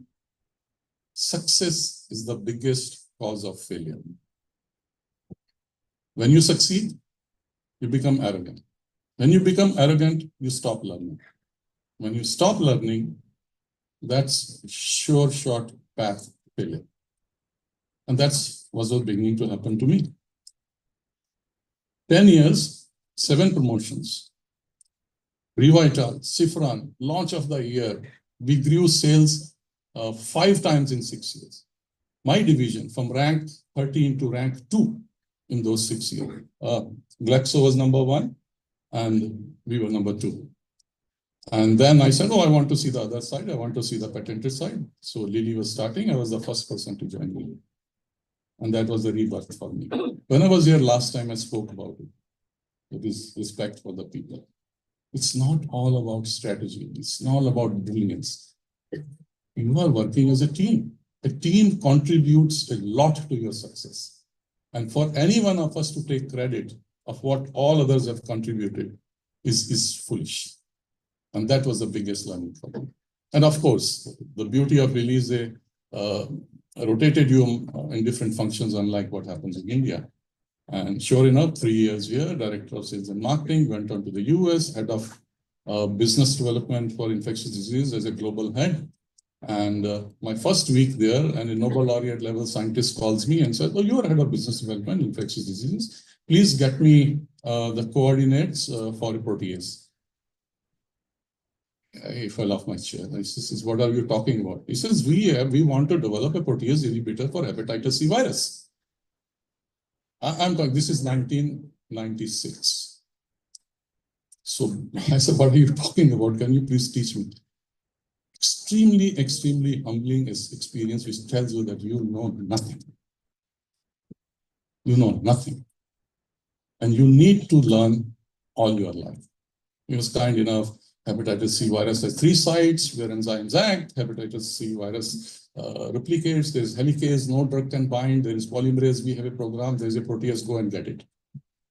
So excellent. I found there's a company called Vertex, and CEO Josh Boger, he was with Merck, and he didn't believe in high throughput screening, combinatorial chemistry. He said rational drug design. He founded Vertex, and he was designing, and he found the structure of protease. So I called Vertex. By the way, Eli Lilly at the moment has a market cap of $1 trillion. NVIDIA is about 3 trillion. NVIDIA, Apple, Microsoft, Berkshire Hathaway, and Lilly, highest in pharmaceutical industry.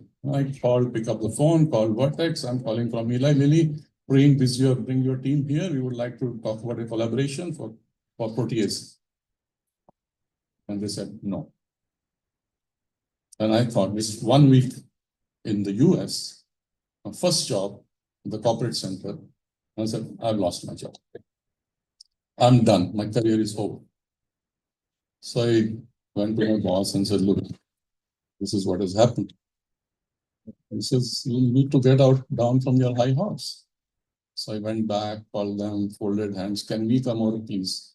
To cut a long story short, we went over, we did the deal. It was the largest deal of infectious disease in the history of the company, $25 million back to the board. Developed a drug, was launched in 2013 called Telepravir, did about $1 billion in the year of launch. Lilly walked away. Then on to Russia, on to Vienna. I'm just go on and on. Every experience was a humbling experience, telling me, please don't take yourself seriously. Please remember how little you know. So when you talk about standing here, contributing, I don't know. Whatever I did for myself. I don't know what I contributed, honestly. I was just trying to survive. That's all it was. So then I came back for a stint here as managing director, then became chairman, managing director of Lilly, went back to the US, settled down, no plan to come back. I'm the only child, wife's the only child. 2010, we said we'd go back. 2011, I came back as president of Ranbaxy. Increased EBITDA 6 times, revamped the international organization, created a new planning cell, revamped the entire R&D, focused on future, changed all the strategies, blah, blah, blah, and the company got sold. And here I am out of my job. So once again, please don't take yourself seriously. And I love the word which Raman said. Make, well, my boss used to say,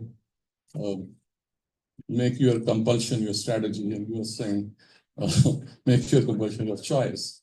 So, whatever situation you are, do your best, keep on learning, keep on learning. And as I said, I joined when this industry was at the cusp of a revolution. From them, Ranbaxy being the first company to launch new products, first company to make API, first company to export API, first company to export formulations, first company to set up their own teams in multiple countries. It was truly a multinational of Indian origin in any industry. It was the first one. When I joined, I started with Ranbaxy, ended with Ranbaxy. I joined when the sale was 2 crores. When I left, it was 12. I was handling a sale of 12,000 crores with 10,000 people across 46 countries reporting to me. That's what Dr. Singh created. He created a blueprint for industry, and I was chatting with Dilip Sangvi. I said, Dilip, all that Indian industry needed to do was copy Dr. Singh. And initially he used to say, you know, you were inspired by him, and in the end he says, we actually copied him. That's how industry grew. Yusuf Hamid, we all know what he did. He saved millions of lives in Africa. He said, to hell with patents, and we will export anti-AIDS drugs to Africa and save their lives. And the drugs he exported was less than 1% the cost of what the patent will cost. He's known for that. And Dr. Anji Reddy, all these MSNs and Heteros and BDS, all these companies came out, these guys who have worked with Dr. Anji Reddy. And that's how Andhra Telangana is the mecca of API. Not to forget about Poonawala's, largest manufacturer of vaccines in the world. In all the developing countries, the children's lives are saved: diphtheria, pertussis, tetanus, hepatitis B, polio, because of Serum Institute of India. My last message to you. Money is a byproduct. Please, please, always have a higher goal. And these three are known because they were all very rich, they were all very successful, their companies did very well, but each one of them have a higher goal. That's how they were able to contribute. If you talk of exemplary contribution, that is what is exemplary contribution. I'm just standing on the shoulder of those guys. That's about it. And you are on the cusp of another revolution. Artificial intelligence. You heard Professor Vandana. You probably read about it, and you can go to ChatGPT and find drug discovery, drug development, pharmacovigilance, clinical trials. AI will begin to predict. It will tell you what kind of drugs to design, and it will begin to personalize the drug, that which drug will work with what patient and what will be the side effects in advance. And I think there will be a day when FDA will say, you can go directly from the computer to human, bypassing all the animal studies, saving, I would say, saving maybe $1 billion in cost and years of time. That's the world you are walking into, and those are the opportunities you have. Well, I didn't have when I started. So therefore, message to them, आसमां इनकी ज़मीं इनकी ज़माना इनका इनको जाना है मेरे जहां से आगे. Thank you. Thank you so much, sir. I would now request Professor R.K. Khar to please give the acceptance speech.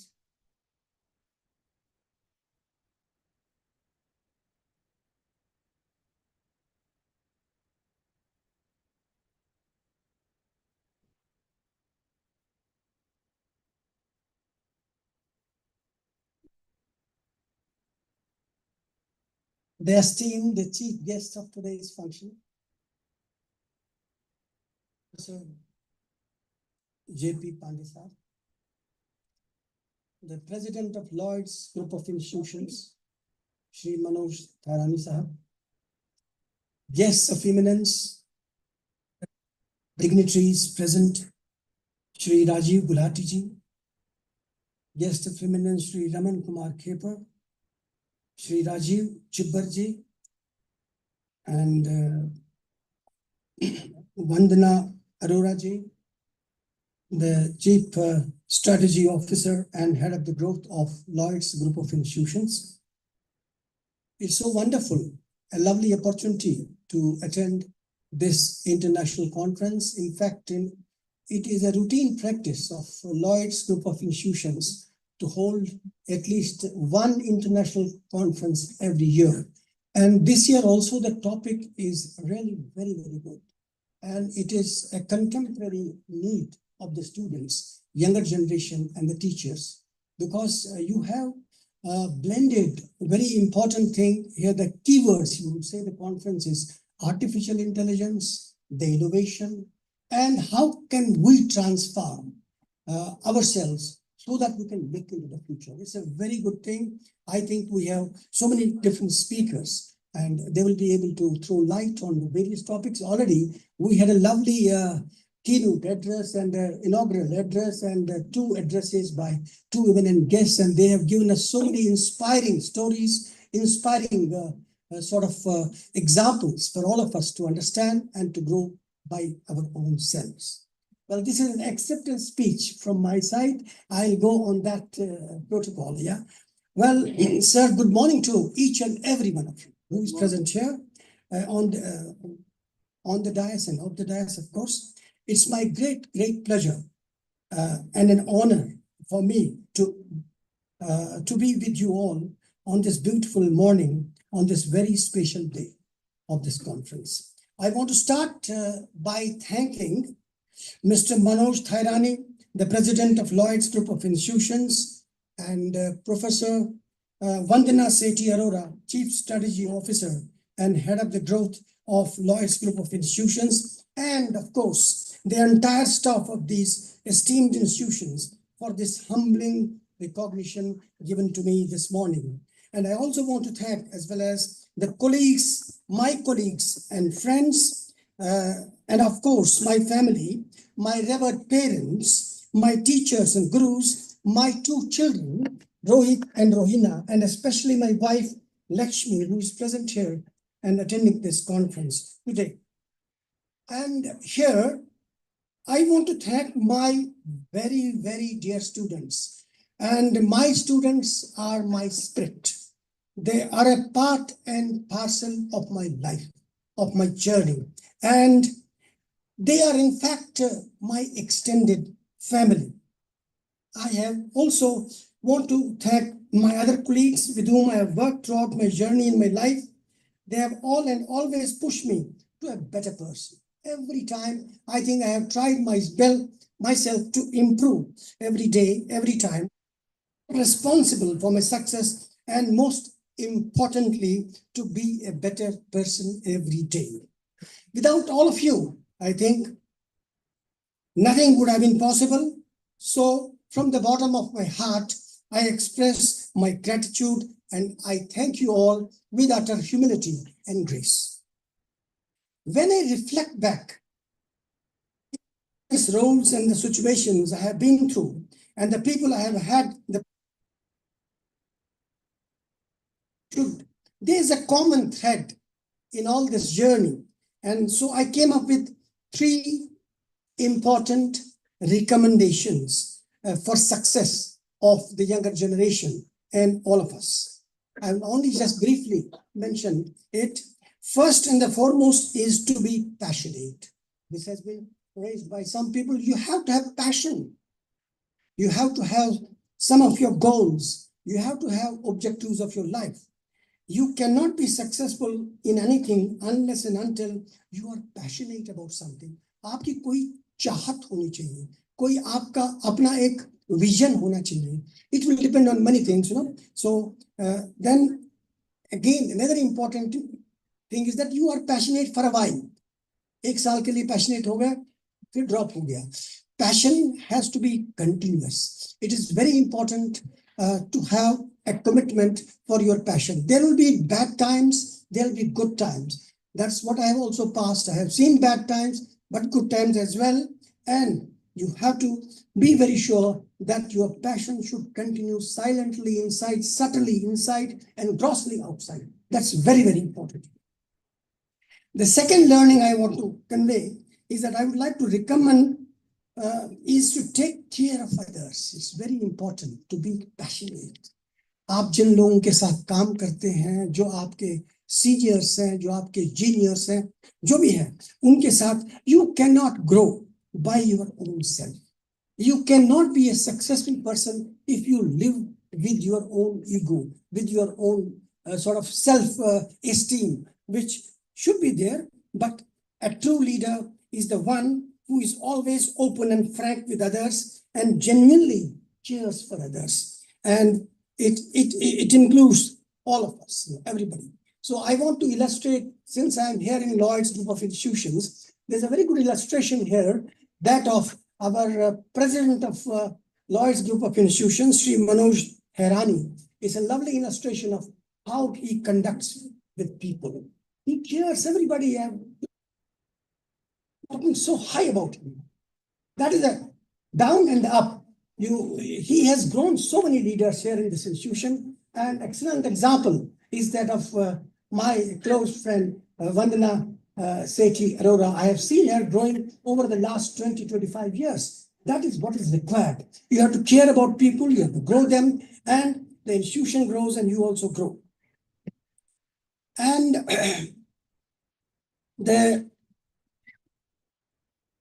his third most important attribute is to have the right attitude. I think somebody has talked about it already.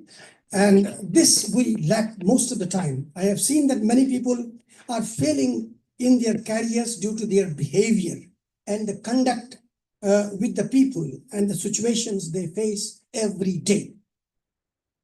And the future, you have to nurture and strengthen your emotional quotient, and also, of course, intelligence quotient.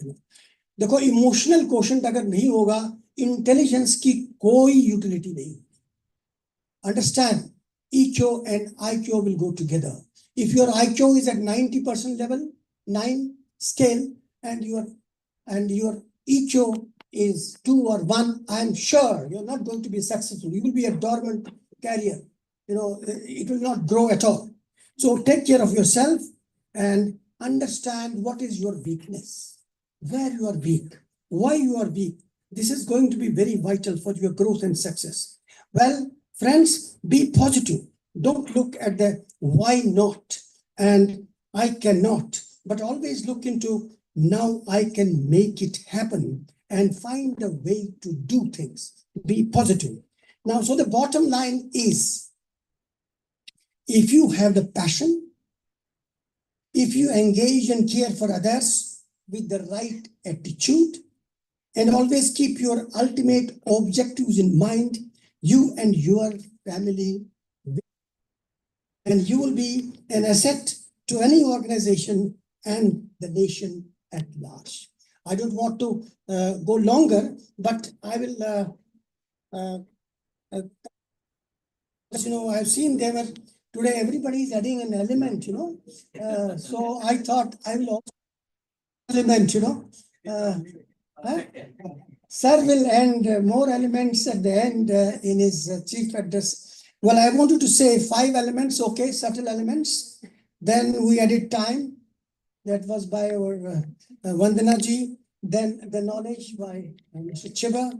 Then obviously we always talk in management about ask, The 2 were left out, attitude and skills. Knowledge was already there. I would say you should, the last one which I want to add is that you have to understand what is your intrinsic ability. And I'm telling you with authority, everybody has some intrinsic capabilities. हम उसको nurture नहीं कर पाते हैं, हम उसको identify नहीं कर पाते हैं, इसी वजह से हम आगे नहीं बढ़ते. The big artists, film artists, sitaris and all those, they could identify. Tendulkar was a great batsman and he identified his talent in a young age. Similarly, friends, identify your weaknesses and strengths and evolve it and make it a very clear objective in your life by your passion and by your right kind of attitude. With these words, I would like to here end this speech, and with best wishes to you all.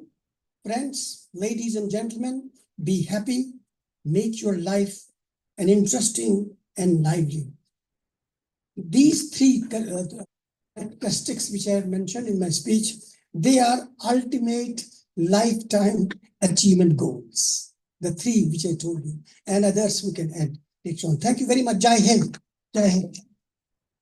Thank you so much, sir.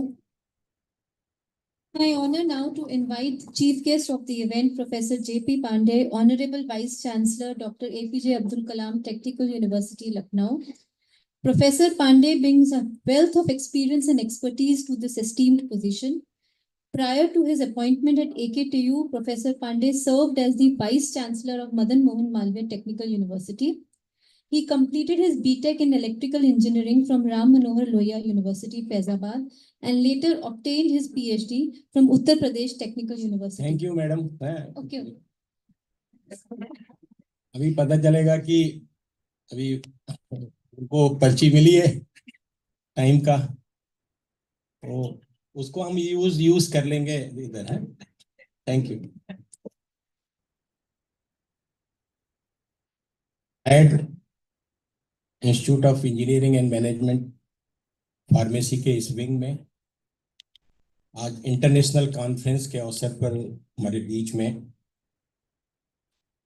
संस्थान के chairman मनोहर जी,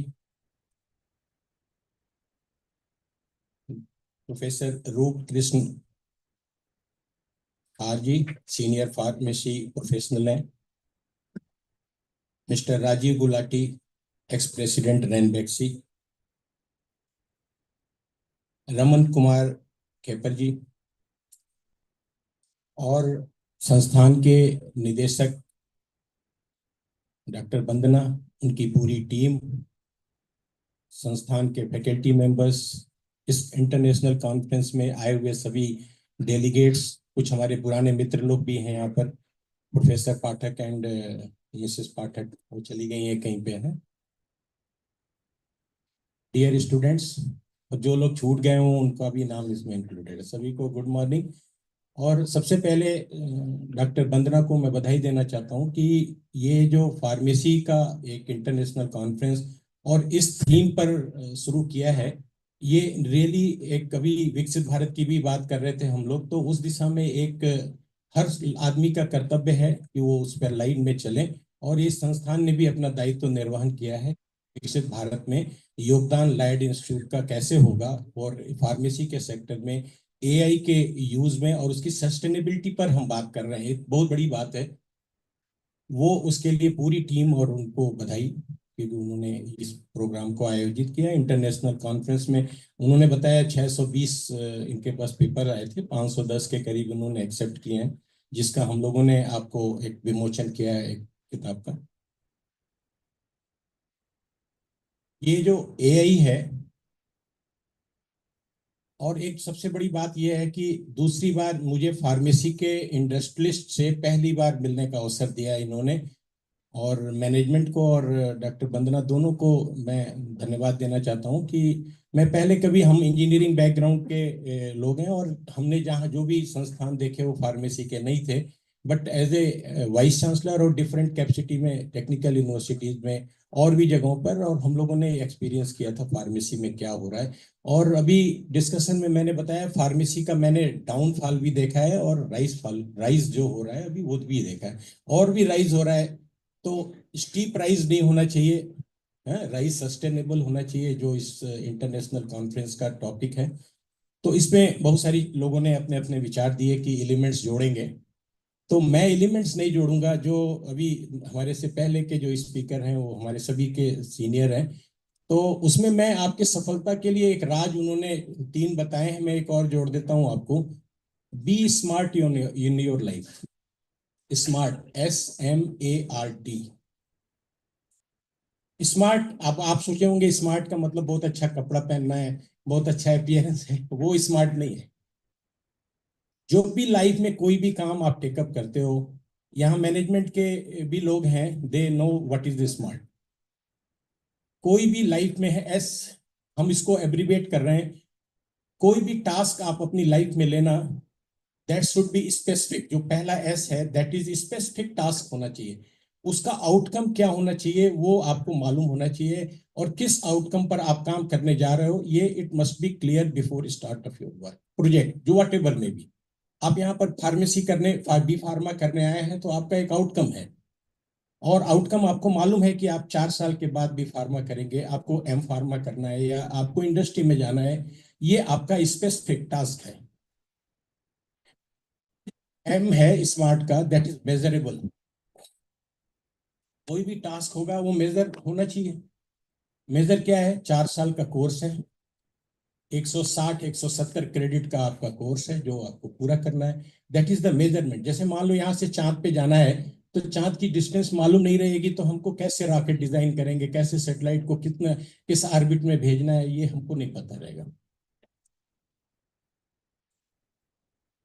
smart का जो ए है, that is attainable. जो task होता है आपका वो अटेनेबल होना चाहिए। अनरियलिस्टिक टास्क आप लाइफ में ले लेंगे और उसे अटेन नहीं कर पाते हैं तो लोग कहते हैं ना डिप्रेशन में चले गए, ये इस तरह से हो गया। तो अटेनेबल होना चाहिए, it should be within your reach. ठीक है ना? Otherwise it will create problem and you will have to come back, और वो फेल्योर का एक निशानी होती है। Nobody wants to see the failure in their life, although कि वो भी एक सक्सेस की स्टार्ट होती है, बट कोई देखना नहीं चाहता, तो आप भी मत देखो। तो इट शुड बी अटेनेबल। अगला जो है वो that is R, your task should be reliable. Reliability आपकी स्पेसिफिक होनी चाहिए। विदाउट रिलायबल टास्क, जो भी आप कोई टास्क करेंगे वो होता भी है पूरा, उसकी रिलायबिलिटी अगर स्टेक पर है, रिलायबल नहीं है, तो नोबडी विल एक्सेप्ट इट। और जो तीसरा सब लास्ट का टी है, it is very important in all walk of life, that is time bound. Task आपको दिया गया है कि 1 साल में पूरा करना है, 4 साल में खुद पूरा करना है, तो that should be time bound. और इससे हम लोग थोड़ा सा डेविएट करते हैं हमेशा। तो लाइफ में सबसे पहला ये है कि जो 3 सर ने जोड़ा है उसमें मैंने एक जोड़ दिया है कि बी स्मार्ट। हम कहते हैं स्मार्ट ग्रिड है, स्मार्ट ड्रग आएगा अभी, स्मार्ट ड्रग डिलीवरी सिस्टम होगा। ठीक है, ये जितने भी स्मार्ट हैं वो सब इसी को रिप्रेजेंट करते हैं, और ये अपनी लाइफ में भी अगर आप इसको इनकलकेट करेंगे, that will be good for you people. करते हैं एआई का। 2006 में जब मैं पीएचडी कर रहा था, तो मेरे को जो टॉपिक दिया, हमारे गुरुजी हैं डीएस चौहान साहब, वो यूपी टेक्निकल यूनिवर्सिटी के फाउंडर वाइस चांसलर थे। उन्होंने कहा तुम ऐसा करो, कुछ न्यूरल नेटवर्क पर काम करो, 2001 में। तो हम लोगों ने ढूंढा, उस समय गूगल तो था नहीं, आप जो सर्च करते हो गूगल में ऐसा नहीं है। तो जितने भी आईआईटीज हैं उनके लोगों के पास गए कि क्या हुआ, neural network, artificial neural network. AI का जो ओरिजिनल जेनेसिस है वो एएनएन है। जो हमारे दिमाग में न्यूरॉन होते हैं उसको हम आर्टिफिशियली सॉफ्टवेयर से बनाते हैं, और फिर उन्हीं न्यूरॉन को ट्रेन करते हैं, जो ट्रेनिंग के बाद आपका एआई एप्लीकेशन में जो हम यूज करते हैं। तो मुझे नहीं मालूम था कि 2006 में जब हमने इसका काम पूरा किया कि एआई इतना बड़ा हो जाएगा। नहीं तो हम सारा काम छोड़ के एआई पे ही रहते हैं। हम भी एक कंपनी खोले होते एआई का। हम लोगों ने उसको पावर सिस्टम में यूज किया। आज की डेट में एआई आपके डे टू डे लाइफ में इनकल यूज करने के लिए आ गया। किसी भी टेक्नोलॉजी को जब आप यूज करने जाते हैं तो उसका रेजिस्टेंस बहुत होता है। एआई का भी आज की डेट में रेजिस्टेंस है। आपके फार्मेसी सेक्टर में भी एक वर्ग ऐसा है जो कह रहा है कि unethical practice of AI is going to lead the destruction in the common society. इस पे भी हम लोगों को चर्चा करनी है, और मैं आपके डायरेक्टर मैडम से कहूंगा कि अगला जो रखना, ethical application of AI in pharmacy. लोगों ने बताया कि कैसे चेंज होता है, तो टेक्नोलॉजी का कैसे विरोध करते हैं उसका तो मैं भुक्तभोगी हूँ। 87 में मैंने बीटेक किया, और मेरी सबसे पहली नौकरी लगी एचसीएल कंप्यूटर में। 87 में एचसीएल कंप्यूटर, आप सोचिए कितना दिन हो गया, ऑलमोस्ट 13 साल ये और 37 ईयर्स 38 ईयर्स। हम लोग गए, लखनऊ में पोस्टिंग हुई थी, मार्केटिंग का काम मिला हुआ था, कंप्यूटर बेचना था। 87 में किसी को बता दो कंप्यूटर खरीदना तो उसको लगता था कि पता नहीं क्या है कंप्यूटर, कैसे है, कितने रुपए का है। उस समय महंगा भी था। हमने तो मेन फ्रेम कंप्यूटर पर काम किया, जो एक अलमारी की तरह होता है पूरा, जो आप गोदरेज की अलमारी देखो आप, वही पूरा अलमारी ही कंप्यूटर, उसका एक मॉनिटर बाहर रखता था, वायर से कनेक्ट करके रखती।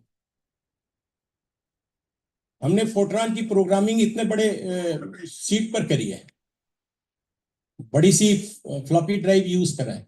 तो कंप्यूटर में जब हमारी नौकरी लगी तो हम लोग गए बेचने के लिए, तो लखनऊ में सबसे लोगों ने बताया कि आपको सबसे ज्यादा यूज कंप्यूटर का बैंक के लोग करेंगे और रेलवे के लोग करेंगे।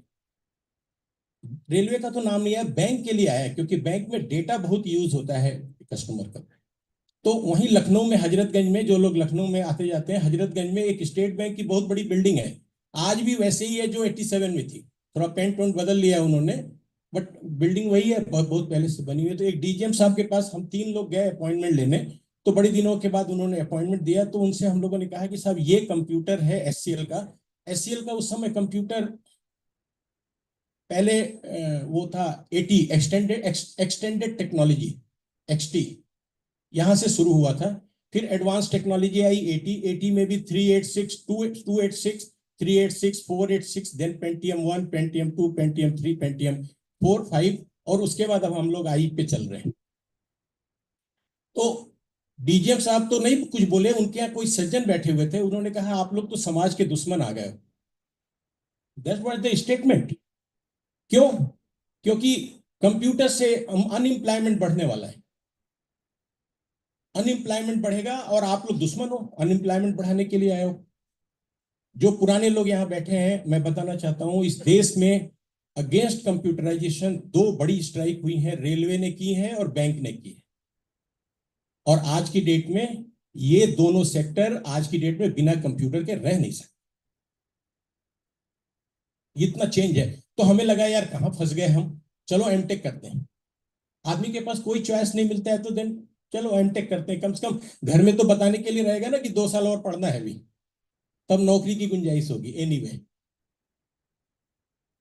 अब हम आते हैं जो एआई का हमने बताया, एथिकल प्रैक्टिसेस, अनएथिकल प्रैक्टिसेस, बहुत एनॉर्मस। इसके शब्द तो 2 हैं जो इन्होंने बोला कि एकेडमिया और इंडस्ट्री का ये लिंकेज भी है, नो डाउट बहुत अच्छा शब्द है। और मैं आपको बता दूं, मैं ये पिछले 5 सालों से हो रहा है जब इंडस्ट्री के लोग एकेडमिया से इंटरेक्शन बढ़ा रहे हैं। पहले दोनों हार्ड बाउंड्रीज थी, जो हमारे फैकल्टी मेंबर्स हैं उनको मालूम था कि हमने जो पढ़ा दिया वो इंडस्ट्री को लेना मजबूरी है इनकी, भाई रिसोर्स पर्सन नहीं मिलेंगे तो ये लोग क्या करते हैं, आपको जब यहाँ से जाते हैं आप तो आपकी ट्रेनिंग कराते हैं, अपने हिसाब से ये ट्रेन कर लेते हैं अपने आप। बट आज की डेट में आपका training cost is much higher compare to the जो डेवलपमेंट हो रहा है फास्ट। तो इसलिए ये इंडस्ट्री के लोग चाहते हैं कि ये बच्चे हमारे इंस्टीट्यूशन में ही इस लेवल के ट्रेन होके आए कि इनके लिए ज्यादा समय नहीं व्यतीत करना पड़े, इसलिए इंटरेक्शन बढ़ा है। और अच्छी बात है कि हमारे साथ अभी जो जायडस के चेयरमैन हैं पंकज पटेल जी, उनको हम लोगों ने अपने एक कॉलेज के बीओजी का चेयरमैन बनाया। तो पंकज पटेल जी को बड़ा रिक्वेस्ट करनी पड़ी, उन्होंने बोला भाई मीटिंग करने आएंगे तो हम अपने हवाई जहाज से आएंगे, तो इतने बड़े लोग हैं। तो मैंने कहा नहीं कोई बात नहीं, अभी हमारी टेक्निकल यूनिवर्सिटी के साथ उनका कोलैबोरेशन होगा कि कैसे हम फार्मेसी सेक्टर में हम टेक्नोलॉजी को लेके जाएं। और पहले हार्ड बाउंड्री थी, हम लोग भी फिजिक्स केमिस्ट्री मैथमेटिक्स पढ़ते थे, फिजिक्स केमिस्ट्री बायोलॉजी को ये मानते थे कि ये ठीक नहीं है, और बायोलॉजी वाले मानते थे ये ठीक नहीं है। तो ये जो हार्ड बाउंड्रीज हैं वो भी मर्ज हो गई हैं। और दूसरा, एआई के लिए कोई टेक्नोलॉजी पढ़ने की जरूरत नहीं है। यहाँ फार्मेसी के लोग बैठे हैं, मैं बताना चाहता हूँ, एआई के लिए आपको कोई मैथ पढ़ने की जरूरत नहीं है, और आप एआई के बारे में एक्सपर्ट हो सकते हैं एक बीटेक इंजीनियरिंग किए हुए लड़के से ज्यादा अच्छा एक्सपर्ट आप बन सकते हो एआई के अंदर। बस केवल आपको, जो अभी चैट जीपीटी की बात कर रहे थे ना कि चैट जीपीटी ने बना दिया, मेरे पास भी चैट जीपीटी का बनाया हुआ कागज। आज की डेट में चैट जीपीटी को यूज करने के लिए भी आपको प्रॉम्प्ट इंजीनियरिंग आनी जरूरी है। सोचिए, चैट जीपीटी जनरल तो कोई भी यूज कर लेगा, बट प्रॉम्प्ट इंजीनियरिंग प्रॉम्प्टनेस अगर चैट जीपीटी में हम लोग नहीं इंट्रोड्यूस करेंगे तो उसके सचमुच उसका फायदा आप नहीं यूज करते। आपकी प्रॉम्प्टनेस कितनी है, प्रॉम्प्ट कितना अच्छा देते हो आप उस सिस्टम को, वो जरूरी है। फार्मेसी सेक्टर में एक टेक्नोलॉजी आ रही है, टेक्नोलॉजी का यूज एक्सेप्टेंस बढ़ रही है बहुत ज्यादा, और आज की डेट में वर्ल्ड में हम टेक्नोलॉजी यूज करने में नंबर 1 है, बट टेक्नोलॉजी क्रिएट करने में हम नंबर 1 नहीं है। ये देश, जैसा अभी डॉक्टर वंदना ने बोला ना, उन्होंने कोट किया मुकेश अंबानी जी का, वो है। उस कार्यक्रम में मैं फिजिकली था जिसमें वो एनवीडिया के चेयरमैन और सीईओ मिस्टर जैक्सन से बात कर रहे थे, दोनों लोग स्टेज पर थे। मुकेश अंबानी जी का ये कहना था कि पहले हम लोग इंटेलिजेंस इंपोर्ट करते थे, डेटा एक्सपोर्ट करते थे और इंटेलिजेंस इंपोर्ट करते थे। Now it is time to come, जब हम डेटा हम अपने पास रखेंगे and we will create a intelligence, and intelligence बाहर भेजेंगे। इन्होंने बताया इनोवेशन पर काम कर रहे हैं, स्टार्टअप्स की बहुत ज्यादा अपॉर्चुनिटी है फार्मेसी सेक्टर में, बहुत ही बढ़िया फील्ड है, और ये फील्ड ओपन है हम लोगों के लिए, मतलब हम लोगों के लिए, मतलब हमारे देश के लिए। और विकसित भारत अगर 2047 में बनना है तो निश्चित तौर पर हमारे फार्मेसी से, ऑलरेडी हम लोग फार्मा में बहुत अच्छा काम कर रहे हैं विश्व में। अभी बता रहे थे कि हमारे यहाँ जाके वहां पे मैन्युफैक्चर करके यहाँ बेचते हैं। अभी मेड इन इंडिया करना, मेक इन इंडिया करना है हमको। स्टार्टअप्स की अपॉर्चुनिटी बहुत है, और स्टार्टअप आपके भरोसे ही चल सकता है। जो हमारे छात्र बैठे हैं, जो हमारे डेलीगेट्स आए हुए हैं, मैं आपको कुछ स्टार्टअप्स के एग्जांपल देता हूं। मैं, हम विकसित भारत बनने की तैयारी कर रहे हैं, सभी लोग इस पूरे हाल में, क्या सभी देश के वासी ये चाहते हैं कि हम विकसित भारत बने और विश्व को लीड करें in terms of all field. कैसे लीड करेंगे? अमेरिका की जीडीपी कितनी है? $30 ट्रिलियन। और अमेरिका के बाद जो दूसरे नंबर पर है वो $19 ट्रिलियन की जीडीपी है चाइना की। पहले और दूसरे में $11 ट्रिलियन का गैप है। अब आप आइए, 2 हो गए उधर, हम 5वें नंबर पर आज की डेट में हैं। तो हमारे से ऊपर वो जर्मनी और जापान 2 बचे हुए हैं। हमारा $4 ट्रिलियन की जीडीपी इस समय रफली पहुंच गई होगी। हमारे से ऊपर जर्मनी है या जापान है, और हम इन दोनों को, ये दोनों क्या है, 4.28 4.37 के करीब है इन दोनों लोगों के ऊपर। तो हमारी जो जीडीपी की ग्रोथ चल रही है वो विश्व में सबसे अच्छी है, और हम ये मान के चल रहे हैं कि आने वाले कुछ वर्षों में हम इन दोनों को तो पछाड़ देंगे। तो मान लो 4.5 पे आ गए, राइट। 4.55 से $19 ट्रिलियन कैसे पहुंचेंगे? और 19 ट्रिलियन से 30 ट्रिलियन, उनकी भी जीडीपी का ग्रोथ बहुत नेगेटिव है, बहुत अच्छा नहीं है, लेकिन वो इतना आगे हैं कि हमको उसको रेस अप करना है।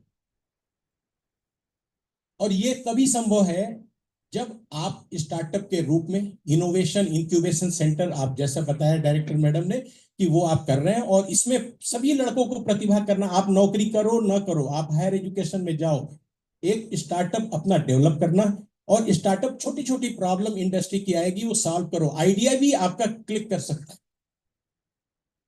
मैं आपको 4-5 कंपनियों के नाम बता रहा हूं, इन कुछ लोगों के नाम लिया है। एनवीडिया, जो आज की डेट में 80% एआई का शेयर रखता है, मार्केट का शेयर का मतलब कि जितने वर्क हो रहे हैं उनका जो, अगर पैसे के टर्म में करोगे तो 80% कंट्रीब्यूशन इज विथ एनवीडिया। आपको मालूम है एनवीडिया क्या करती थी? एनवीडिया कंप्यूटर में ग्राफिक्स कार्ड बनाती, ग्राफिक्स कार्ड से इनोवेशन करते करते उन्होंने अब अपने आप को ग्राफिक्स कार्ड का तो टैग हटा दिया, अब वो एआई का टैग लगा दिया। और ग्राफिक्स कार्ड से एआई का क्यों लेना देना था? क्योंकि ग्राफिक्स कार्ड में हम क्या करते हैं, कंप्यूटेशन करते थे। हमारी पिक्चर आपको सही दिखानी है तो उसके जो सेल हैं, कंप्यूटेशन, जितने भी पिक्सल्स हैं वो हम डाइवर्ट करते थे, इसलिए ग्राफिक्स कार्ड में इंप्रूवमेंट किया, अब वो एआई में आ गए। जैसे मैं आपको इसलिए बता रहा हूं, हमने 5 पेटाफ्लॉप की एक लेबोरेटरी लगाई हुई है एआई की, एकेटीयू के कैंपस में। 5 पेटा फ्लॉप का मतलब ये हो गया कि 5 into 10 to the power 15 floating point operation पर सेकेंड। 5 पेटा फ्लॉप, जो कि बहुत ही बेसिक है आज की डेट में। जो उस दिन उस मुकेश अंबानी जी के साथ जो बात चल रही थी, तो मुकेश अंबानी जी ने मिस्टर जैक्सन से यही कहा, जब आपका 200 वाला आएगा तो हम उसको इंप्लीमेंट करने वाले हैं। 140 का आया था तब उन्होंने बोला था मुकेश अंबानी जी ने कि हम करेंगे, और आप कह रहे हैं 200 वाला आएगा तो करेंगे। 200 PETA flop, 200 into 10 to the power 15 floating point operation पर सेकेंड। कोई कभी नहीं कर सकते, हम लोग सोच ही नहीं सकते। इतना सोचने में ही तो इतना चला गया 1 सेकेंड। अभी इसके साथ क्वांटम भी आने वाला है, आ ही गया है वो, उसमें ज्यादा दिक्कत नहीं है, अभी ज्यादा समय नहीं है। तो जो कंप्यूटेशन जहां जहां भी होगा, आपके फार्मा में सबसे ज्यादा कंप्यूटेशन, जो हमारे जो फार्मासिस्ट थे जो बायोलॉजी बैकग्राउंड के साथ जाते थे, उनके साथ दिक्कत ये थी कि हम लोग कंप्यूटेशन में कमजोर थे। अभी इनको टूल मिल गया है तो निश्चित तौर पे आप बड़ा अच्छा करेंगे। तो एनवीडिया की जीडीपी कितनी है मालूम है? $2.9 ट्रिलियन। हमारे देश से थोड़ा सा ही कम है। उनके पास 3 लाख लोग हैं बस, हमारे पास 140 करोड़ है। फेसबुक सभी लोग यूज करते हैं। फेसबुक की जो जीडीपी है वो $2.75 ट्रिलियन की है, 2.5 to 2.75 ट्रिलियन। सभी लोग मोबाइल में फेसबुक यूज करते हैं। फेसबुक इंडिया को नहीं देता है कुछ, बट टेक्नोलॉजी हम यूज करते हैं। फेसबुक ने व्हाट्सएप को परचेस किया, सबसे बड़ी डील है इस समय। व्हाट्सएप कोई फैक्ट्री नहीं थी बाउंड्री लगी हुई जिसमें कोई मशीनें थी जिसको उन्होंने फेसबुक ने खरीदा। They have taken a concept, they have take purchase a innovation. और ये दोनों स्टार्टअप कंपनियां थी शुरू में। एनवीडिया शुरू में स्टार्टअप कंपनी थी, बाद में वो मैन्युफैक्चरिंग में चले गए। माइक्रोसॉफ्ट, मैं उन कंपनियों के नाम ले रहा हूं जिनकी जीडीपी 2.5 और 3 के बीच में है। गूगल, एप्पल तो मान लो मैन्युफैक्चरिंग करता है। सभी लोग एप्पल का फोन यूज करते हैं। ये नहीं पता हमको कि एप्पल के उसके फीचर्स क्या हैं, कितने फीचर्स के लिए हमको फोन रखना है, वो हम नहीं डिसाइड करते। हम मानते हैं to carry a Apple phone in hand is a status symbol. i7 launch होगा तुरंत मार्केट में। सबसे ज्यादा इंडिया इस समय एप्पल में सबसे ज्यादा आगे है एप्पल के फोन को यूज करने में। हम टेक्नोलॉजी यूज करते हैं, टेक्नोलॉजी क्रिएट नहीं कर रहे हैं। That is the biggest problem. और आज इस इंटरनेशनल कॉन्फ्रेंस में जितने एक्सपर्ट स्पीकर्स हैं, जितने भी डेलीगेट्स हैं, मैं उन सबसे अनुरोध करता हूं कि आप टेक्नोलॉजी क्रिएट करने के बारे में सोचिए। ये क्यों नहीं है? हमारे पास पेटेंट नहीं है। एक हल्दी पे पेटेंट था, किसी तरह बचा है, नहीं तो वो भी दूसरे लोग करा के लेके गए थे। फार्मेसी के सेक्टर का है, मैं इसलिए कह रहा हूं। हमारे पास पेटेंट नहीं है। हमारे पास रिसर्च पेपर तो बहुत है, इसमें इंडस्ट्री का कोई दोष नहीं है।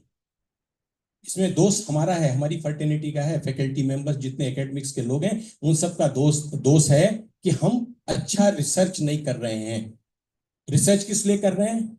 हमारा कैश में प्रमोशन हो जाए, हमारी नौकरी यहां लग जाए, हमारे 4 पेपर किसी तरह गिनती कर दो आप, चाहे वो पेपर पेड जर्नल में पब्लिश हुए हों। तो ये हमारे लिए चिंता का विषय है। हमारे देश की जीडीपी, जो हमारे यहाँ भी बिजनेसमैन है, आपको बताऊं यूपीआई हमारा एक अच्छा प्लेटफॉर्म है। यूपीआई हमारे देश के लिए गेम चेंजर होने जा रहा है। पूरे विश्व में ज्यादातर देश इस यूपीआई को यूज अभी करने लगे। अभी एफटीए की बात कर रहे थे, उसके अंदर एक कंडीशन भी रखी हुई है, हम देंगे यूपीआई आपको। मेरा ये कहना है कि ये जो कंपनियां हैं, आप उबर का ले लो, Uber is also startup. They don't have a car in their name. आज हर आदमी उबर कर लो, उबर से गाड़ी ले लेते हो आप। तो मेरा आपसे सबसे अनुरोध है कि आप इनोवेशन पर ध्यान दो, आइडिया पे ध्यान दो। ये जैसे उन्होंने एक आईबीएम के साथ एक आपकी लैब बना रही, एनालिटिकल लैब, और ये बहुत ही अच्छा इंपॉर्टेंट चीज है, क्योंकि आईबीएम के साथ हमने भी अपनी यूनिवर्सिटी के साथ एक एमओयू किया है, और आईबीएम लखनऊ में एक प्लांट लगाने जा रहे हैं, और उन्होंने 2 इंस्टीट्यूशन को सेलेक्ट किया हुआ है उनके साथ। जो है वो एक एकेटीयू है, दूसरा आईआईटी कानपुर है। तो हम लोग इनके साथ करें, अभी ये भी आइडिया का एक हैकाथॉन कराएंगे। उन्होंने मेरे से कहा है कि 100 लड़कों को हम एम्प्लॉय करेंगे आईबीएम में, और बाउंड्री नहीं है उसमें कि इंजीनियरिंग के होंगे, फार्मेसी के होंगे, जो उस आइडिया में आएंगे उनके बाद इन आईबीएम के लोग उसको नर्चर करेंगे और अपने लिए एम्प्लॉयबल क्यों रखेंगे, क्योंकि उनको एक प्रोडक्ट बनाना है, आपके आइडिया पर पेटेंट करना है, और फिर उनकी जीडीपी बढ़ेगी, हम उसके पीछे पीछे रहेंगे। ऐसा है, तो इसलिए आप सभी को आईबीएम का एक एग्जांपल देखो। आप आईबीएम इंडिया से वाइप आउट हो गई थी, now again they are coming to India. तो मेरा आज आप सबसे जो आज अच्छा है, अच्छा विषय पे काम किया। आज की डेट में $3 बिलियन एआई का यूज हो रहा है फार्मेसी इंडस्ट्री में। 2025 तक ये डेटा है जो चैट जीपीटी बताता है। जो आपके पास जो चैलेंजेस हैं इसके लिए, एक सस्टेनेबिलिटी लिखा हुआ है इसके अंदर। एआई के यूज से सस्टेनेबल क्या होगा? एक सबसे पहला ये है कि एआई आपको एनर्जी एफिशिएंट बनाता है, एनर्जी एफिशिएंट बनाएगा। मतलब आप सोच नहीं सकते, देखिए रोबोट आज की डेट में रियलिटी है। रोबोट में केवल ह्यूमन जो इमोशंस है वो डालना है बस। जिस दिन हमने रोबोट के अंदर ह्यूमन, उस पर काम चल रहा है बहुत तेजी से, जिस दिन हमने रोबोट को इमोशंस के साथ जोड़ दिया या इमोशनल बना दिया, जो अभी सर कह रहे थे इमोशनल इंटेलिजेंस जरूरी है, इसीलिए जरूरी है, इसीलिए रोबोट जो है आदमी के बराबर तो है, बट कई जगहों पे लीड करेगा वो हमसे। तो अभी आने वाले समय में, और चैलेंजेस ये सभी लोगों के लिए जो इस टेक्नोलॉजी के साथ चलेगा वो आगे रहेगा, और सभी लोग चाहते हैं भारत विकसित बने। और मैंने आपको जीडीपी का ये जो गैप दिखाया है, और हम इसके बावजूद भी ये हिम्मत रखते हैं, पैशन है हमारा कि हमारा देश $30 ट्रिलियन को क्रॉस करेगा, 2047 में करे। हम लोग तो देखने के लिए बहुत सारे लोग इधर नहीं मिलेंगे, बट आप लोगों के भरोसे ही हम लोग कमिट कर रहे हैं, जो ये हमारी ऑडियंस बैठी है सामने, कि हम विकसित भारत बनेंगे, और हम अपने बच्चों को इस लायक बनाएंगे कि वो इस विकसित भारत बनाने में हमारी मदद करेंगे। बहुत बहुत धन्यवाद। Thank you so much, sir. We're deeply grateful to you for taking out time from your busy schedule. I would now request Mr. Manoj Tharani and Dr. Vandana to please felicitate Professor J.P. Pandey.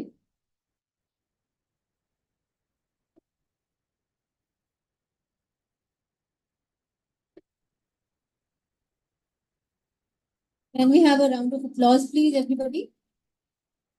Big round of applause.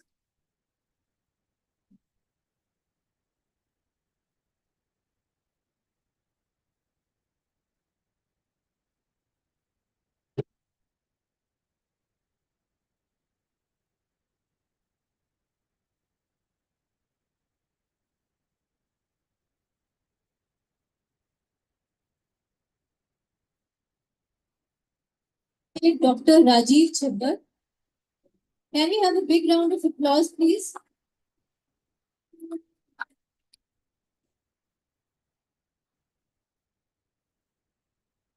Big round of applause.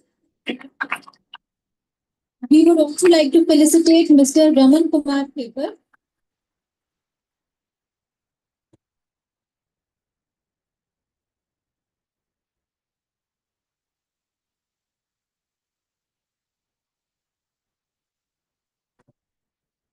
Thank you so much. We would also like to organizing committee coordinators who work day and night to make it a success.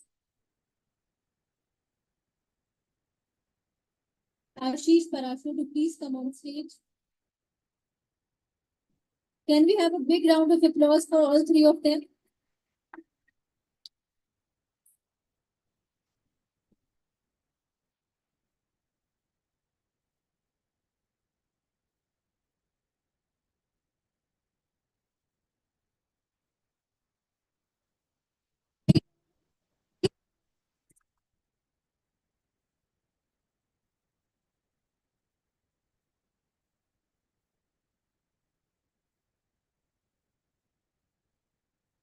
Ashish sir, please come on stage.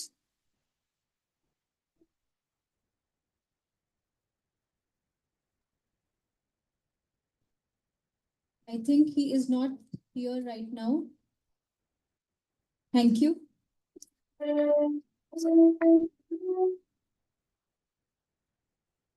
Thank you, sir. Thank you very much. And there are certain moments when, at least I don't mind when the program is running late, as we are today, because the inaugural was so illustrious, very, very enlightening, and one of the few occasions when I personally felt I was mesmerized with all the addresses that happened. And special thanks to VC sir, extremely knowledgeable content that you shared with all of us, and we were spellbound. And I'm sure that it was a well begin session for all of the audiences here. We've done the recordings as well, and I'm sure that it is going to reach thousands others so that they can be enlightened. Thank you very much for all the talks that we had. So I thank VC sir again, all the dignitaries, and on this platform, I'd like to thank the co-sponsors as well. We'll be felicitating in the evening the PhD Chamber of Commerce, IP Delhi branch, Blue Ocean, Pharma Arbro, Codivo, and medical partner Yatharth Hospitals, and all the special guests who have joined us, Pathaks, and my dear friends, everybody. So we close the inauguration here. Thank you very much. We'll have a quick break of 15 minutes, and we'll join back very quickly for a lot of more fun, and there are prizes to be won at the end of each session. I request the faculty to quickly jump in for a group photograph with the guests. The audience, please stay seated till the guests leave from gate number 2.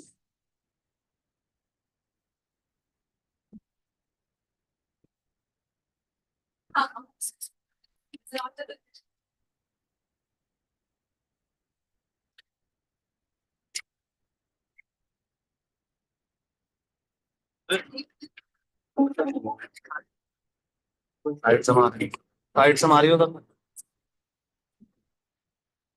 Group photo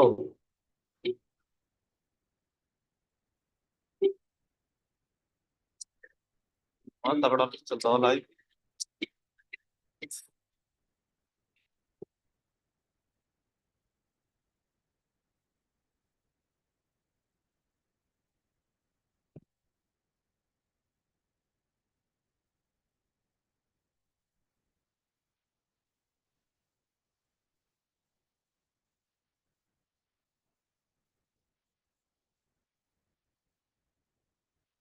कैसे होगी side से Mario रे पूरा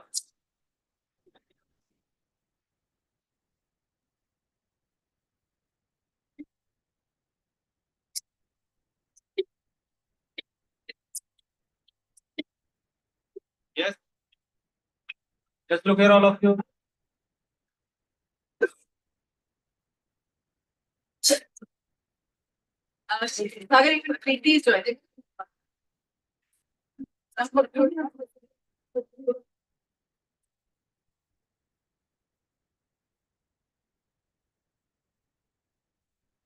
yes see sir yes look here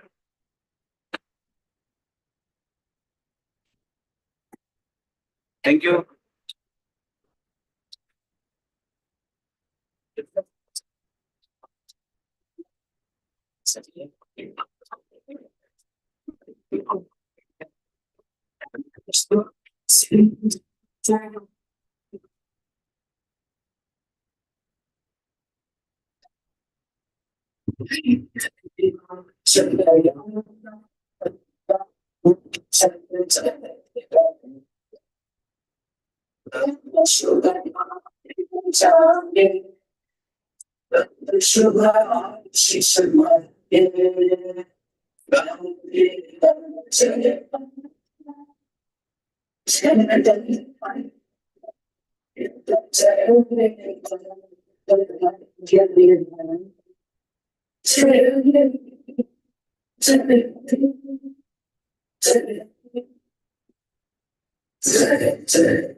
The delegates can proceed to seventh floor for the tea break, please.